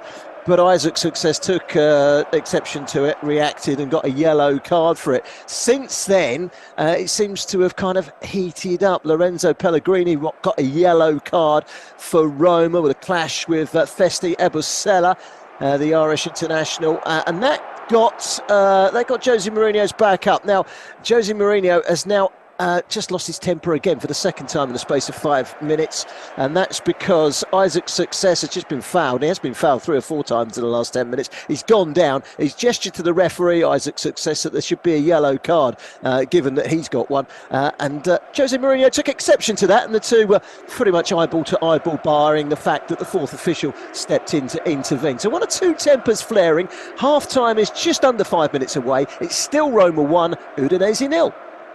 We are getting news in from Goodison Park that VAR are looking into an incident, a possible penalty for Manchester United. We will try and top and tail that for you in just a moment. We suspect that the penalty may have been given. The referee's just checking the monitor at the moment, I understand. Manchester United, of course, 1-0 up at the moment. They've played around 9 minutes or so of the second half, and the penalty, I can confirm, has been given by referee John Brooks. So Manchester United will have an opportunity to extend their lead in that game. Currently 1-0 up, but they have an opportunity from the penalty spot to go 2 up. Let's just whittle through some of the other latest scores that we have for you from around Europe before we give details about what's happening at Goodison Park. Cadiz 0, Real Madrid 0 in La Liga into the 13th minute of that game. In Serie A, as you just heard from our reporter Barry Swain, Roma still 1 up at home to Udinese with about 3 or 4 minutes or so remaining in the first half. Goal news from Goodison Park. The goals, powered by NairaBet. Penalty converted. Manchester United now leading at Everton by 2-0. It's been a really troublesome time for Everton over the last week or so, with that 10-point deduction, of course, meted out to them. And Marcus Rashford has slotted home from the penalty spot to give United a 2-goal cushion there at Goodison Park. Catching up with Billy Andrews very, very shortly. A couple of other latest scores to give you from around Europe. Of course, in League 1, as you know, Rennes 3, Reims 1, with around 10 minutes or so of the match remaining there. And in the Belgian Jupiler Pro League, it's currently Anderlecht 0, RWDM 0 into the 13th minute of that match. A few final scores to give you from the Nigerian Premier League. We'll be rattling through those for you very, very shortly, but let's head straight back now to Goodison Park and get details of that second goal for Manchester United. Is Billy Andrews.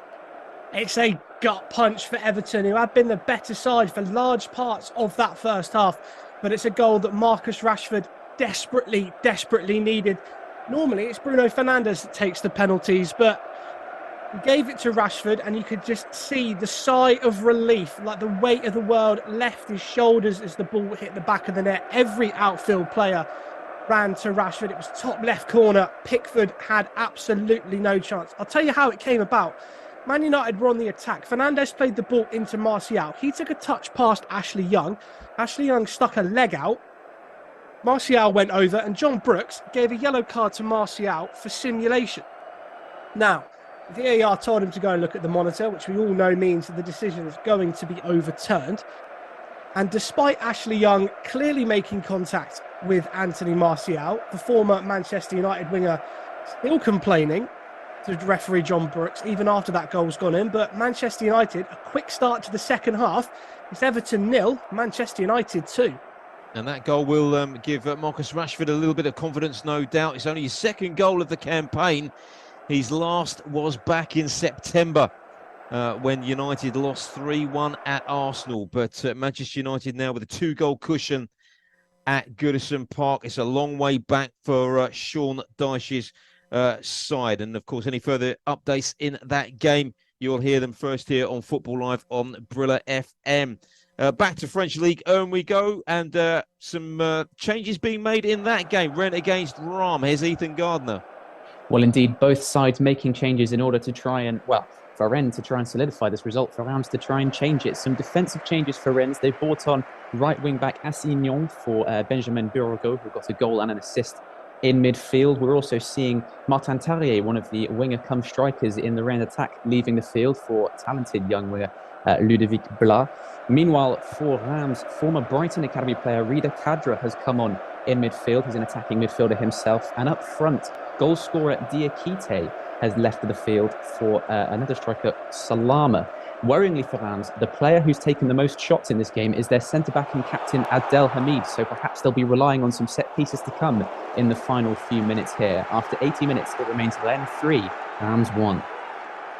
2 minutes of time added on at the end of the first half in the match between Roma and Udinese. Roma still a goal to the good in that game. As promised, let's just run through the final scores for you from the Nigerian Premier League this afternoon. These are all final scores. As I say, Abia Warriors 1, Enugu 0, Kano 0, Bendel 0, Katsina United 1, Bayelsa United 1, Kwara 2, Gombe 0, Lobby Stars 2, Shooting Stars 1, Niger 1, Aqua United 0, and Sunshine Stars 1, Sporting Lagos 0. Manchester United 2 up at Everton, of course, earlier on this afternoon. Aston Villa taking all 3 points at Tottenham with a 2-1 win. Tottenham going ahead halfway through the first half through Giovanni Lo Celso, but Pau Torres equalising deep into first half stoppage time, and then Ollie Watkins sealing the points effectively with a second goal for Villa just past the hour mark. I did pose a little question to FJ a little bit earlier on, just before we headed back to our colleagues in Nigeria. Of course, Everton and Manchester United in action. Who is the only player to have scored in each of the Merseyside, Manchester and Glasgow derbies? He played for Manchester United, Everton and Rangers. And FJ, congratulations. You got the answer right. It was, in fact, Andrei Kanchelskis. Of course, a famous United player from the United days of the 1990s. He made 123 appearances under Alex Ferguson, 28 goals as well. So well done, FJ, on that one. Also, congratulations to Billy Andrews, who was very hot on the buttons there to get the answer to that. You've got to be up very early to get one past our Billy. Half-time whistle has gone at the Stadio Olimpico. Roma against Udinese. Let's rejoin Barry Swain. Yes, half-time, Roma 1, Udinese 0. The goal coming on 20 minutes, and a brilliantly orchestrated goal it was. There's no surprise that Paulo Dybala, the Argentine international, was in the thick of it. His free kick perfectly weighted into the edge of the 6-yard box, and there was Gianluca Mancini, the Italian international, to head past over the goalkeeper and into the far corner. Just a few moments earlier, Mancini had missed a golden opportunity to head his side ahead, and Dybala very nearly made it 2-0 with a low shot through a crowd, which was actually really well saved by Marco Silvestri. Other than that, really, Udinese had an early chance for Jacques Bijol, but his header was over the top of the crossbar. Isaac Success has picked up a yellow card, and he's also had an altercation with Jose Mourinho just before half-time on the touchline. A little altercation that was separated by the fourth official. There's been a couple of yellow cards. Success and Lorenzo Pellegrini of Roma. It's starting to get a little bit niggly, a little bit feisty. Wouldn't rule out a red card here. Wouldn't rule out a goal or two more in the second half. But at half-time, it's Roma 1, Udinese 0. 10 minutes to the hour of 7 o'clock. You're listening to Football Live here on Brilla FM. I can tell you that Real Madrid are 1-up in their match against Cadiz at the moment. Rodrigo with the goal for Real Madrid. Of course, if they do get all 3 points this evening, they go back to the top of La Liga with Girona in action tomorrow evening. They're into the 20th minute there. Cadiz 0. Real Madrid 1 is the latest score there. In the Bundesliga, let's hear about that equalising goal for Hoffenheim at home to Mainz. Here's Jordan Nicoli. Yeah, there's been a host of changes for Hoffenheim. 3 changes. Akpo Guma, the Nigerian international, was one of the changes. He came on for Kabak. So did Kaderabek and Grilic. And Kaderabek, instant impact, whipped in a great cross from the right-hand side, and he picked out Robert Skoff, who volleyed into the back of the net. First time finish, great volley into the bottom corner, and it was a great start to the second half from Hoffenheim. Right now they're pushing on, trying to get the third goal of the match and make it 2-1. There's been 6 yellow cards in this match, and Akpo Guma is playing as the last defender, and he's just been brought on just to calm things down and bring more structure to the Hoffenheim defense. So he'll be hoping to impress. Like I said, he'll be trying to get recalled into the Nigerian international team, but so far it's Hoffenheim 1, Mainz 1. So all level then at the moment at the Pre Zero Arena. You're listening to Football Live here on Brilla FM. It remains Everton 0, Manchester United 2. Manchester United, of course, taking a very early lead in that game, courtesy of a stunning strike from Alejandro Garnacho, and then just a few minutes ago, Marcus Rashford converting from the penalty spot to make it 2-0 there to United. I think we're up to date with all of the other latest scores from around Europe. Of course, we've been keeping tabs on the French Ligue 1 match between Rennes and Reims. They're into the 88th minute there, and Rennes is still 3-1 up in that game. We'll be crossing to Ethan Gardner once again as we approach full time there. There is a match taking place this evening in the Ligue 1. Lyon at home to Lille in an 8:45 p.m. kickoff. Lille with an opportunity to close the gap on Monaco, who are currently in third spot in the table. There's some cracking action in the league and over the weekend. PSG, of course, putting 5 past fellow title-chasing side Monaco yesterday, winning 5-2 at the Parc des Princes. It was a 6th successive victory for Luis Enrique's side. Nice closing the gap to a point following their victory earlier on today in Ligue 1 when they beat Toulouse by a goal to 0. You are listening to Football Live. If you're betting on sports this week, why not make your money go further? Sign up to NairaBet for 11 days of risk-free betting. If your bet loses, you will get your stake back as a free bet up to 2,000 Naira. All you need to do is register a new account with NairaBet today and qualify to get up to 22,000 Naira in free bets. Visit www.nairabet.com/bonus for more information. General and free bet terms apply. Must be over 18. Must be KYC approved. Must place a qualifying bet. Bet must include football, tennis or basketball markets. Please gamble responsibly.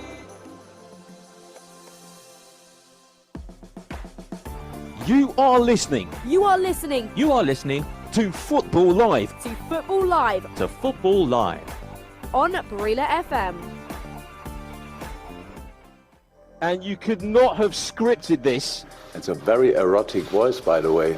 And Sean Dyche. I have gravel for breakfast. Liverpool leaving gaps left, right and centre. Unbelievable. Oh, Liverpool fans. Oh, Liverpool fans. Your emotions must be going all over the place. Boom. Liverpool 7, Manchester United 0. This is just incredible. We lack belief. You'll struggle to find a better team in form than Unai Emery's Aston Villa. But very happy, is very good. 4 hours of football every Saturday and Sunday on Brila FM with Football Live.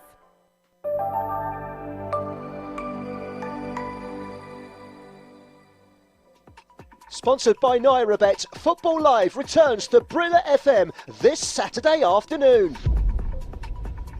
Can Arsenal make the most of home advantage at the Emirates, taking on Wolverhampton Wanderers? Can Harry Kane keep up his goal-scoring ratio in Germany in the Bundesliga? It's Bayern Munich against Union Berlin. Jude Bellingham and Real Madrid have got off to a flyer this season. Can they make the most of home advantage against Granada? 3 other games in the Premier League involving teams down at the bottom. It's Brentford against Luton Town, Burnley against Sheffield United, and Everton go to Nottingham Forest. Our featured game in Italy in Serie A is Lazio against Calgary. Join your host Josh Bailey this Saturday afternoon, 3:50 WAT West Africa time in Nigeria. It promises to be another fantastic afternoon of live football action, exclusive to Brila FM with Football Live.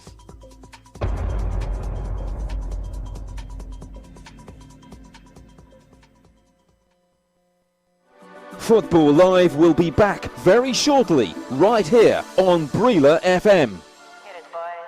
Powered by NairaBet. This is Football Live with Chris Baldwin. And we're back with you once again, just over half an hour or so remaining on this edition of Football Live. Let's cross straight back to Goodison Park now. Everton against Manchester United.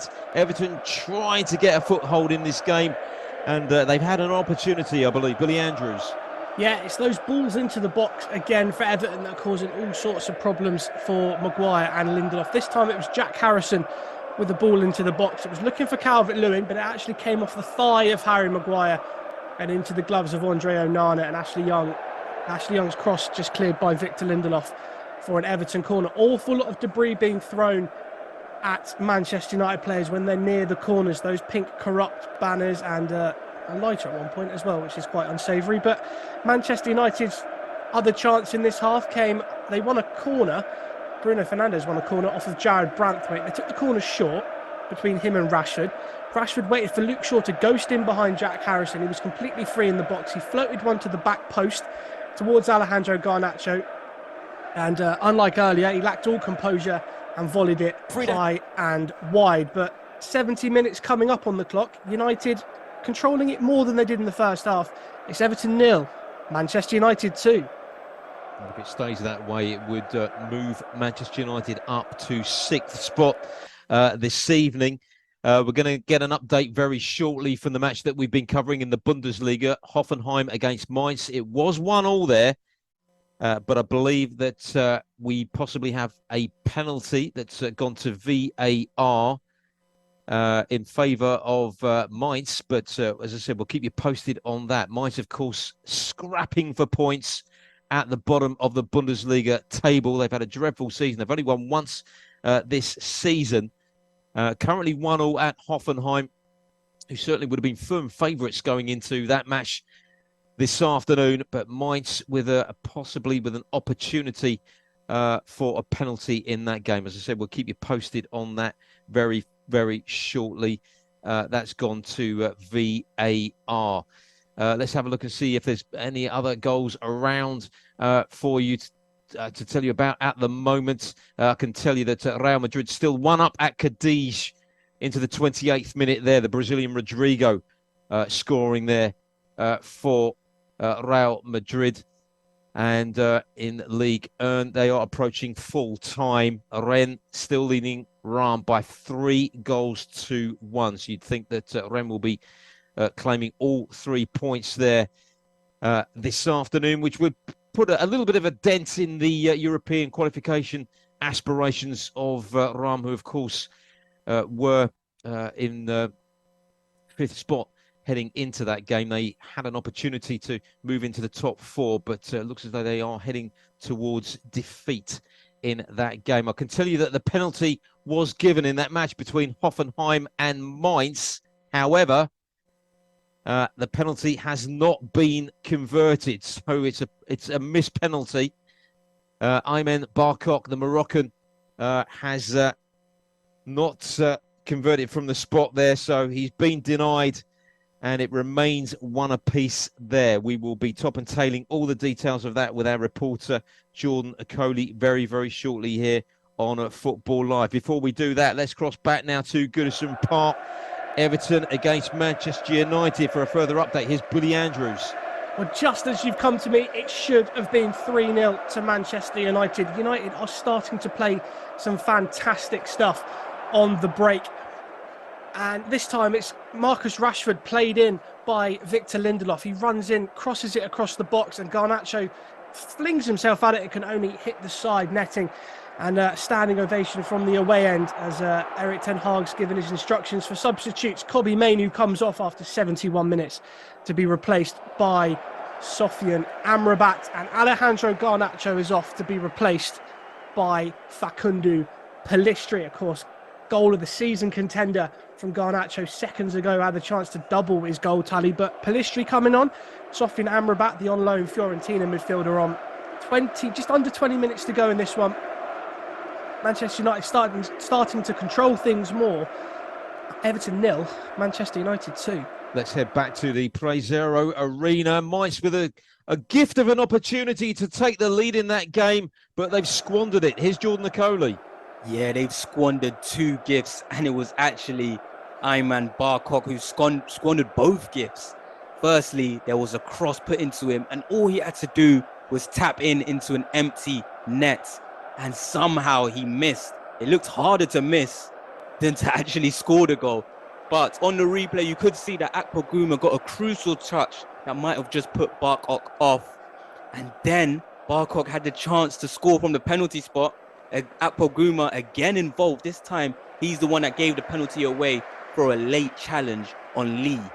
And Barkok stepped up, and it was a poor penalty. Puts it into the corner, but not with any sort of power, not with any sort of enthusiasm. Comfortable save for Baumann, and Barkok has now been subbed off. Not surprised. So it's Hoffenheim 1, Mainz 1. Sean Dyche is ringing the changes at Goodison Park. Everton against Manchester United will be going there very, very shortly. I can tell you there's been a further goal at Goodison Park. The goals, powered by NairaBet. And the 3 points are going back to Old Trafford this evening because it's now Everton 0, Manchester United 3. As they sail into a 3-0 lead there. Confirmation of the goal scorer very, very shortly. But United heading towards victory there before the match. Everton have had a pretty poor record in recent seasons against United, having only won one of their last 8 encounters in all competitions. And I can tell you Anthony Martial is the goal scorer there with about 15 minutes or so of the match remaining. So Everton 0, Manchester United 3 at Goodison Park. You listen to Football Live here on Brilla FM. 3 minutes past 7 on this Sunday evening. Of course, Aston Villa winning earlier on today at Tottenham by 2-1. A great result for them that takes them into the top 4. And Manchester United won't be too far behind them. Billy Andrews. Yeah, that you would say that is game, set and match for Manchester United. And it started at the other end, actually. Dan Juma lost the ball. He was tackled by Diogo Dalot. He found McTominay. McTominay to Martial. Martial to Facundo Pellistri, the substitute. He found Bruno Fernandes completely free in the middle of Everton's half. Lovely weighted through ball to Anthony Martial and a deft chip over the top of a scrambling Jordan Pickford. Couldn't do anything to keep it out. It's absolutely stone cold from Anthony Martial. Not really done much for Manchester United today, but he's won a penalty, which you could say, and now he's got himself a goal. As has Marcus Rashford. It's turning into a happy afternoon and evening for the travelling Manchester United fans. They are now 1.00 for the win. And any gamblers out there who fancy a punt, 101.00 for Everton to win 4-3. Anthony Martial's first goal of the season at Goodison Park. It's Everton 0, Manchester United 3. I think I'll give that one a miss, Billy. Yes, United heading towards all 3 points there. Of that, there's absolutely no doubt, and heading towards their third away win of the season. The final whistle has gone in our featured match in League 1 at the Rojan Park. Rennes against Ram, and for a full-time report is Ethan Gardner. Yes, it's a much-needed third Ligue 1 win of the season for Rennes today. They rode their luck at times, but after scoring 2 goals early in the 2 halves and dominating really in the second half, they get a much-deserved 3 points. After just 4 minutes, they took the lead. It was Amin Gouiri who cleared up the scraps at what was a rather messy corner on the outside of his boot to smash home and give them the lead. They rode their luck, as I said, for the rest of the first half. Rams enjoying more of the ball, but unable to add any of the precision and cutting touch in attack. And then, just 30 seconds into the second half, another goal for Rennes put them 2-1 up, because, of course, in added time at the end of the first half, Rams did manage to equalise. Rennes' best player, Bourigeaud, scoring the second goal. He then assisted the third, and it was defender Arthur Théat who put Rennes clear. The minutes began to tick down from there, and Rams' frustration just grew as the trickery of Rennes' attacking midfielders won them free kicks and wasted time. And after a full 96 minutes here at Rojan Park, it finishes Rennes 3, Rams 1. Going to head back to Goodison Park now, and a great afternoon for Luke Shaw, of course, after that long layoff through injury, and I believe that he's made way, substitution being made by Erik ten Hag. Let's all hear all about it now from Billy Andrews. Yeah, Luke Shaw's made way for the birthday boy, Aaron Wan-Bissaka, which means that Diogo Dalot's moved over to right back. It's no surprise United have been playing better with Luke Shaw back in the side, but Everton almost got a goal back. It came from Vitaly Mykolenko. The ball was played out to him, and he lashed one, absolutely ferocious, over Andre Onana before he could even move, and cannoned off the underside of the crossbar and away. It could have gone anywhere. You would say Everton probably deserve at least a goal against Manchester United this afternoon, but Erik ten Hag shoring things up with Aaron Wan-Bissaka. Don't want to stress Luke Shaw too much.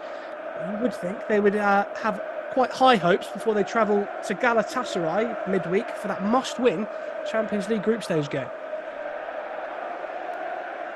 Thanks very much, Billy Andrews. United still 3 up there. Yeah, plenty of action, of course, taking place in the week as the Champions League returns. Plenty of action taking place on Tuesday night. Just going to bring in John Kane now as we look ahead to a couple of the matches taking place. Big one for Newcastle United on Tuesday evening, John, away to PSG. They referred to this group, of course, when it was drawn all those months ago as the group of death, and you just suspect that nothing short of a win for Newcastle will be of any use to them. No, absolutely. I mean, it is a group of death, isn't it? When you get them two in the same pot as AC Milan and Dortmund, but all credit to Dortmund, they're more or less flying with it at the moment, haven't they? So really, Newcastle going to PSG, they need to do something and get at least a point from that game. It's not going to be easy, but it has been done. PSG, with all their superstars, they're not really clicking that well, especially with all these rumours still circulating around the future of Kylian Mbappe. Would he be got to Real Madrid? Is his heart still at PSG? That's still ongoing, even though he has stayed at the French club. And Newcastle really need to play their game. They need to play their game the way they play. And that win against Chelsea was a massive, massive boost ahead of a big game, which could be more or less decide their fate if they stay in the Champions League for the remainder of the season. But it's doable. It's definitely doable for Newcastle. I think on paper, for me, Newcastle is a better team than PSG, and organisation-wise and settlement-wise, as far as the club's concerned, Newcastle is a much better place than PSG as well. Yeah, after a little bit of a wobble before the international break, Newcastle back to winning ways yesterday with that 4-1 win against Chelsea. And of course, they beat PSG by the same scoreline, didn't they, when they met in the reverse fixture in the Champions League a couple of months or so ago. But just looking at the table, indeed, Newcastle, of course, on 4 points at the moment in fourth spot, 3 points behind Dortmund. But a big game coming up for Newcastle on Tuesday evening. Also in action that night, Manchester City at home to Leipzig. City, of course, already through to the knockout phases there, John, but they will want to go through as group winners, won't they? So you suspect maybe that Pep may play a fairly strong side against the other team, which will be going through with them to the next phase of the Champions League. Yeah, no, absolutely. I mean, both teams seem to be going through their own name. Manchester City and Leipzig City are with 12 points, and Leipzig with 9, and they can't really rest up Belgrade and young boys to catch them anyway. But it's going to be more or less a game to stay on top of that table, and I'm sure Pep Guardiola will be very, very happy to finish the round as top of the group. It makes a big difference for him, not just in the way of whom they play next, but even in the mental side of things. I mean, we say they play their best players, but at the end of the day, they've got probably players of 25 who they all could be in that first team, and that's what makes Manchester City probably the champions of England and the champions of Europe. They have got that backup for every position, and the backup is actually world class. It's not just any backup like you see some of the clubs. So we'll definitely go through, obviously, on what it is, and it won't surprise me if actually they win the Champions League again this season. Yeah, Manchester City pretty much assured, in fact, of going through as group winners, 3 points clear of Leipzig with a far superior goal difference as well. And of course, they beat their opponents earlier on in the campaign as well. We'll have further previews ahead of this week's Champions League action coming up here on Football Live on Brilla FM at 11 minutes past 7 on this Sunday evening. Let's head back to the Stadio Olimpico now for an update on AS Roma against Udinese as we rejoin Barry Swain. Yeah, they've had a really good start to the second half here, Roma. Two big chances in the opening 5 minutes of the half. The first, Paulo Dybala, he's so easy to watch on the eye. One of the great players in world football at the moment for me, the Argentine. He's just flicked the ball nonchalantly around the corner. Brilliant ball to Leonardo Spinazzola, and he tried to get the shot in, but he was blocked by a combination of defender and goalkeeper Marco Silvestri. From the corner, he slung it in brilliantly, Paulo Dybala, right onto the head of Romelu Lukaku, who's headed just wide. But they've got to be careful. They've had a couple of sightings of goal at the other end, Udinese. They did win away at AC Milan just a couple of weeks ago. They've drawn 4 of their 6 away matches. They've only actually lost 1 away from home, but they do struggle to win games. They do struggle to score goals, but they could yet cause a problem. 1-0 is a dangerous scoreline, and that is the scoreline that we're looking at the moment. Roma 1, Udinese 0. Yeah, it's been a strange season for Udinese. Just 3 defeats so far, although they're heading towards another one at the moment. Only 1 win this campaign. They recently parted company, of course, with head coach Andrea Sottil, with Gabriele Chioffi taking over at the helm. But their long stay in the top flight is seriously under threat at the moment, unless their fortunes turn around. Still trailing at Roma by a 1-0 as we head back to Goodison Park. Everton against Manchester United. Billy Andrews. Yeah, a couple of changes. Hannibal Mejbri, the youngster, has come on for goal scorer Anthony Martial. Gets a hug from Mitchell van der Gag on the subs bench and high fives from everyone else. And for Everton, Dominic Calvert-Lewin's gone off and he's been replaced by Yusuf Chermati, the young Portuguese striker. He's made 5 appearances in 2023 and yet to score. It cost them £15 million.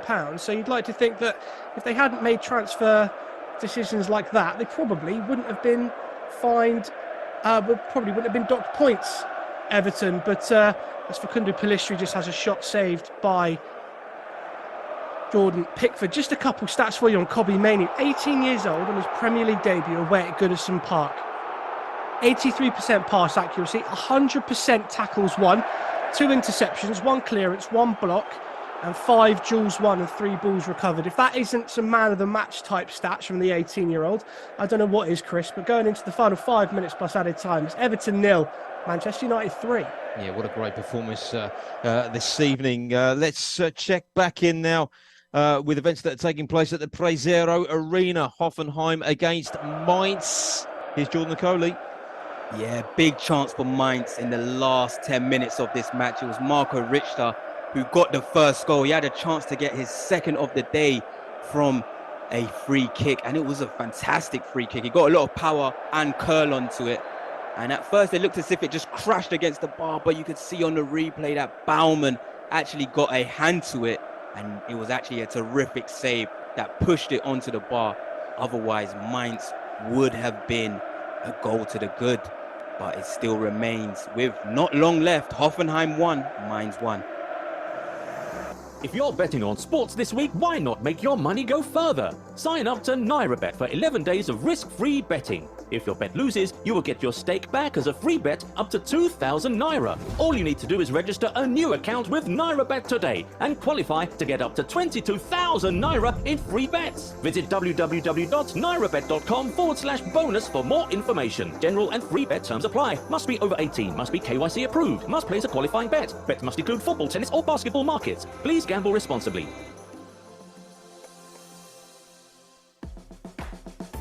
You are listening. You are listening You are listening to Football Live. to Football Live to Football Live.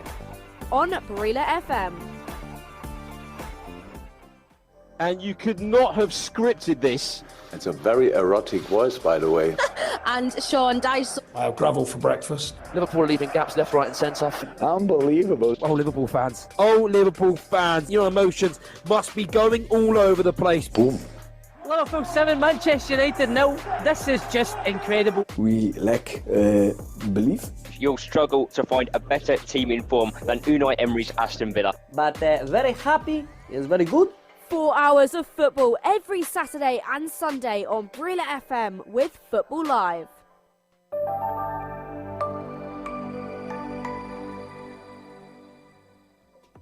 Sponsored by NairaBet, Football Live returns to Brila FM this Saturday afternoon. Can Arsenal make the most of home advantage at the Emirates, taking on Wolverhampton Wanderers? Can Harry Kane keep up his goal-scoring ratio in Germany in the Bundesliga? It's Bayern Munich against Union Berlin. Jude Bellingham and Real Madrid have got off to a flyer this season. Can they make the most of home advantage against Granada? 3 other games in the Premier League involving teams down at the bottom. It's Brentford against Luton Town, Burnley against Sheffield United, and Everton go to Nottingham Forest. Our featured game in Italy in Serie A is Lazio against Calgary. Join your host Josh Bailey this Saturday afternoon, 3:50 WAT West African time in Nigeria. It promises to be another fantastic afternoon of live football action, exclusive to Brila FM with Football Live.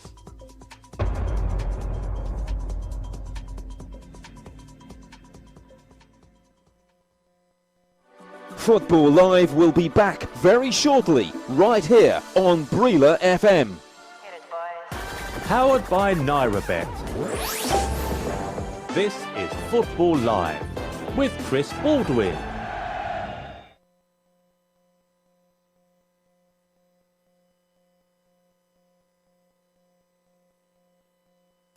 Yes, welcome back. We'll be back with Chris Baldwin very, very shortly. I can tell you there's been a goal to Roma.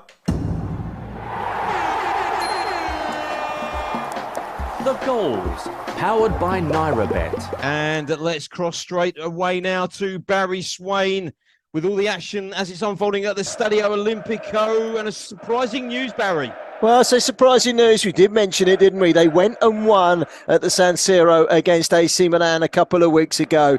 Tell you what, it's a great ball into the box from Florian Thauvin, the World Cup winner, the former French international. It's on a plate, really.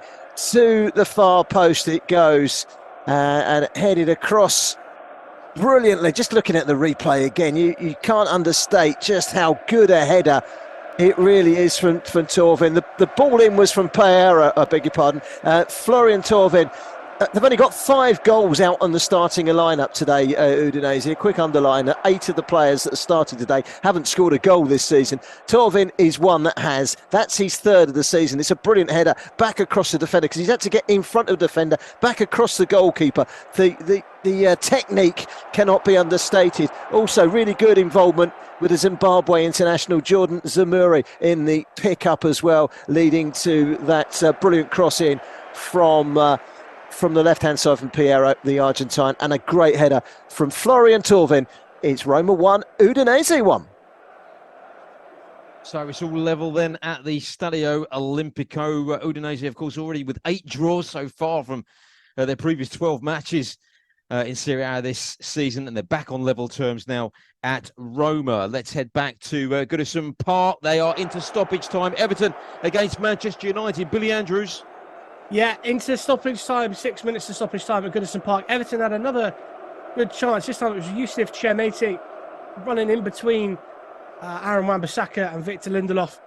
Just unleashed it off of his right boot, but it flew wide of Andre Onana's far post. And now Idrissa Gana Gueye has been booked for a foul on Hannibal Mejbri. Manchester United winning by 3 clear goals. Last time they did that in the Premier League was May the 25th last season, when they beat Chelsea 4-1 at Old Trafford, and that day they secured Champions League qualification for this season. And there's a long way to go yet, but up into 6th place with this win, and another clean sheet for Harry Maguire and Andre Onana. 42 minutes gone. The player of the match has been officially announced as Alejandro Garnacho. It's harsh on Kobbie Mainoo, but Everton 0, Manchester United 3. Let's just check back in now to the Prezero Arena. Hoffenheim against Mainz with Jordan Nicoli and Jordan Mainz heading towards a point there, but it's still going to leave them in the bottom 3. Yeah, still going to leave them in the bottom 3. Could have been 3 points. Marco Richter looked at his teammates and almost just shrugged and said, what do I have to do? Because he had another free kick, another superbly taken free kick. And again, it hit the crossbar. Unlucky for Marco Richter. Great free kick taker, but just can't find the back of the net. The goalkeeper this time was beaten, but it hits the bar, and Hoffenheim live to fight another day. Still 1-1. Not long left in this one. But as it stands, it will end Hoffenheim 1, Mainz 1. Still time, though, for either of those sides to grab a winning goal. You're listening to Football Live here on Briller FM inside the final 10 minutes of this edition of the programme. We were just discussing the Champions League with John Kane a little bit earlier on. Manchester United, of course, 3-0 up at Everton at the moment. And that will give them some confidence going into their match in Istanbul against Galatasaray on Wednesday evening, John. But they've got it all to do in that group, of course. No, absolutely. It's never been an easier group, and Manchester United bottom of that group with 3 points. They can still make it because they're only 1 point behind FC Copenhagen and Galatasaray. But to overtake Galatasaray, they do need that win. But Galatasaray, as we all know, is not the easiest places to go to, as so many clubs been there, and but of course we remember from years and years ago, and that's going to show my age when they said the same about Chelsea going there, and Chelsea gone there and they won 5-0. So never say never, is always a possibility. But this season, looking at both teams' performances in their respective league, it seems like it's going to be a very, very hard task for Manchester United. And you would expect them to receive a very hostile reception on Wednesday evening. And finally, of course, Arsenal in action as well on Wednesday at home to Lens. 3 wins from their 4 matches so far. They're in good shape to progress through to the knockout phase. They have indeed. 4 points ahead of PSV and Lens, and probably going to let PSV and Lens fighting off between them for that second place. Sevilla not been the greatest form, haven't they, this season, domestically and in Europe. But Arsenal at home, but never underestimate Lens. Lens obviously already beat them in the Champions League, and they are a very, very good side as well. So I think Arsenal just need to have that concentration caps on in that game and just make sure you come out of that game unscathed for the remainder of the Champions League campaign. Thanks very much, John. And a couple of other interesting matches to look forward to in the coming days in the Champions League. On Tuesday, Milan at home to Borussia Dortmund.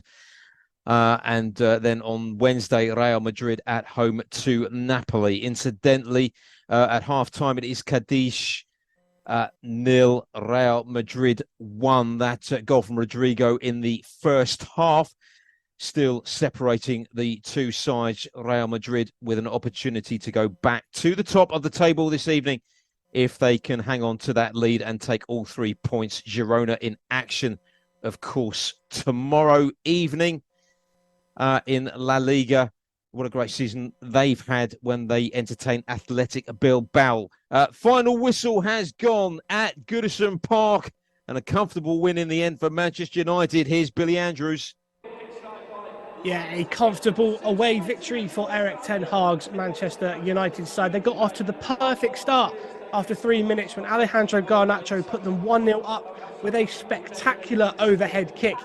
And after that, they really did struggle against Everton, and Dominic Calvert-Lewin and Abdoulaye Doucouré probably should have equalised, if not put Everton ahead in the first half. Lots of missed chances for the boys in blue.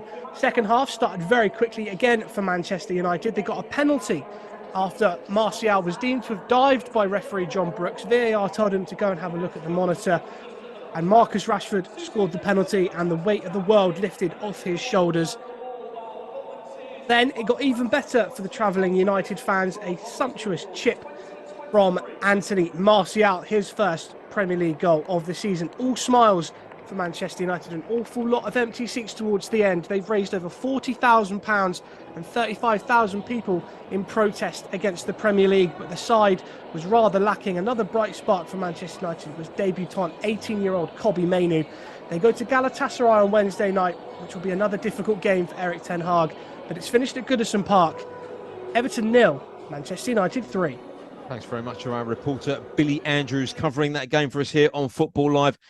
This evening, it's a win that means that Manchester United move up to 6th place in the Premier League table, 2 points behind Tottenham, who of course lost at home to Aston Villa earlier on today.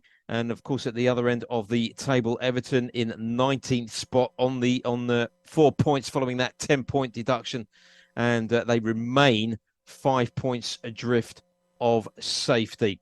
Right, let's head back to the Pre-Zero Arena now. We are approaching full-time. Hoffenheim against Mainz. Jordan Coley. Yeah, we're approaching full-time, and it looks as if Mainz are going to be the happier of the two sides. Hoffenheim would have came into this match thinking they're definitely going to get the 3 points, but it seems as if Mainz is their bogey team because, like I said before, Mainz have won 4 out of their last 5 meetings with Hoffenheim, and they're about to take points off them today, it seems. Hoffenheim just huffed and puffed, but not quite enough in today's game.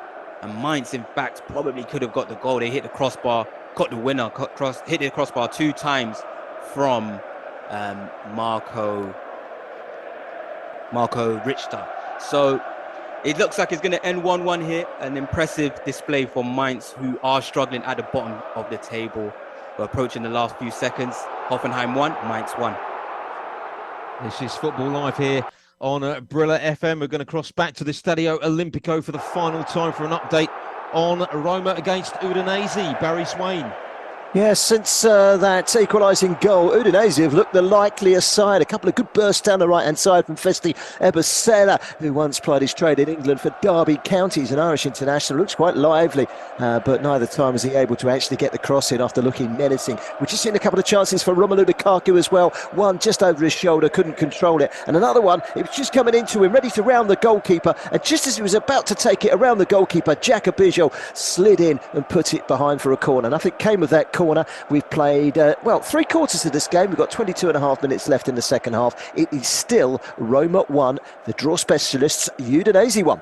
I can tell you the final whistle has gone at the Pre-Zero Arena. It has ended all square. Hoffenheim 1, Mainz 1. So just looking at the standings in the Bundesliga, Leverkusen, of course, top of the table, 11 wins from 12, equaling that record of Bayern.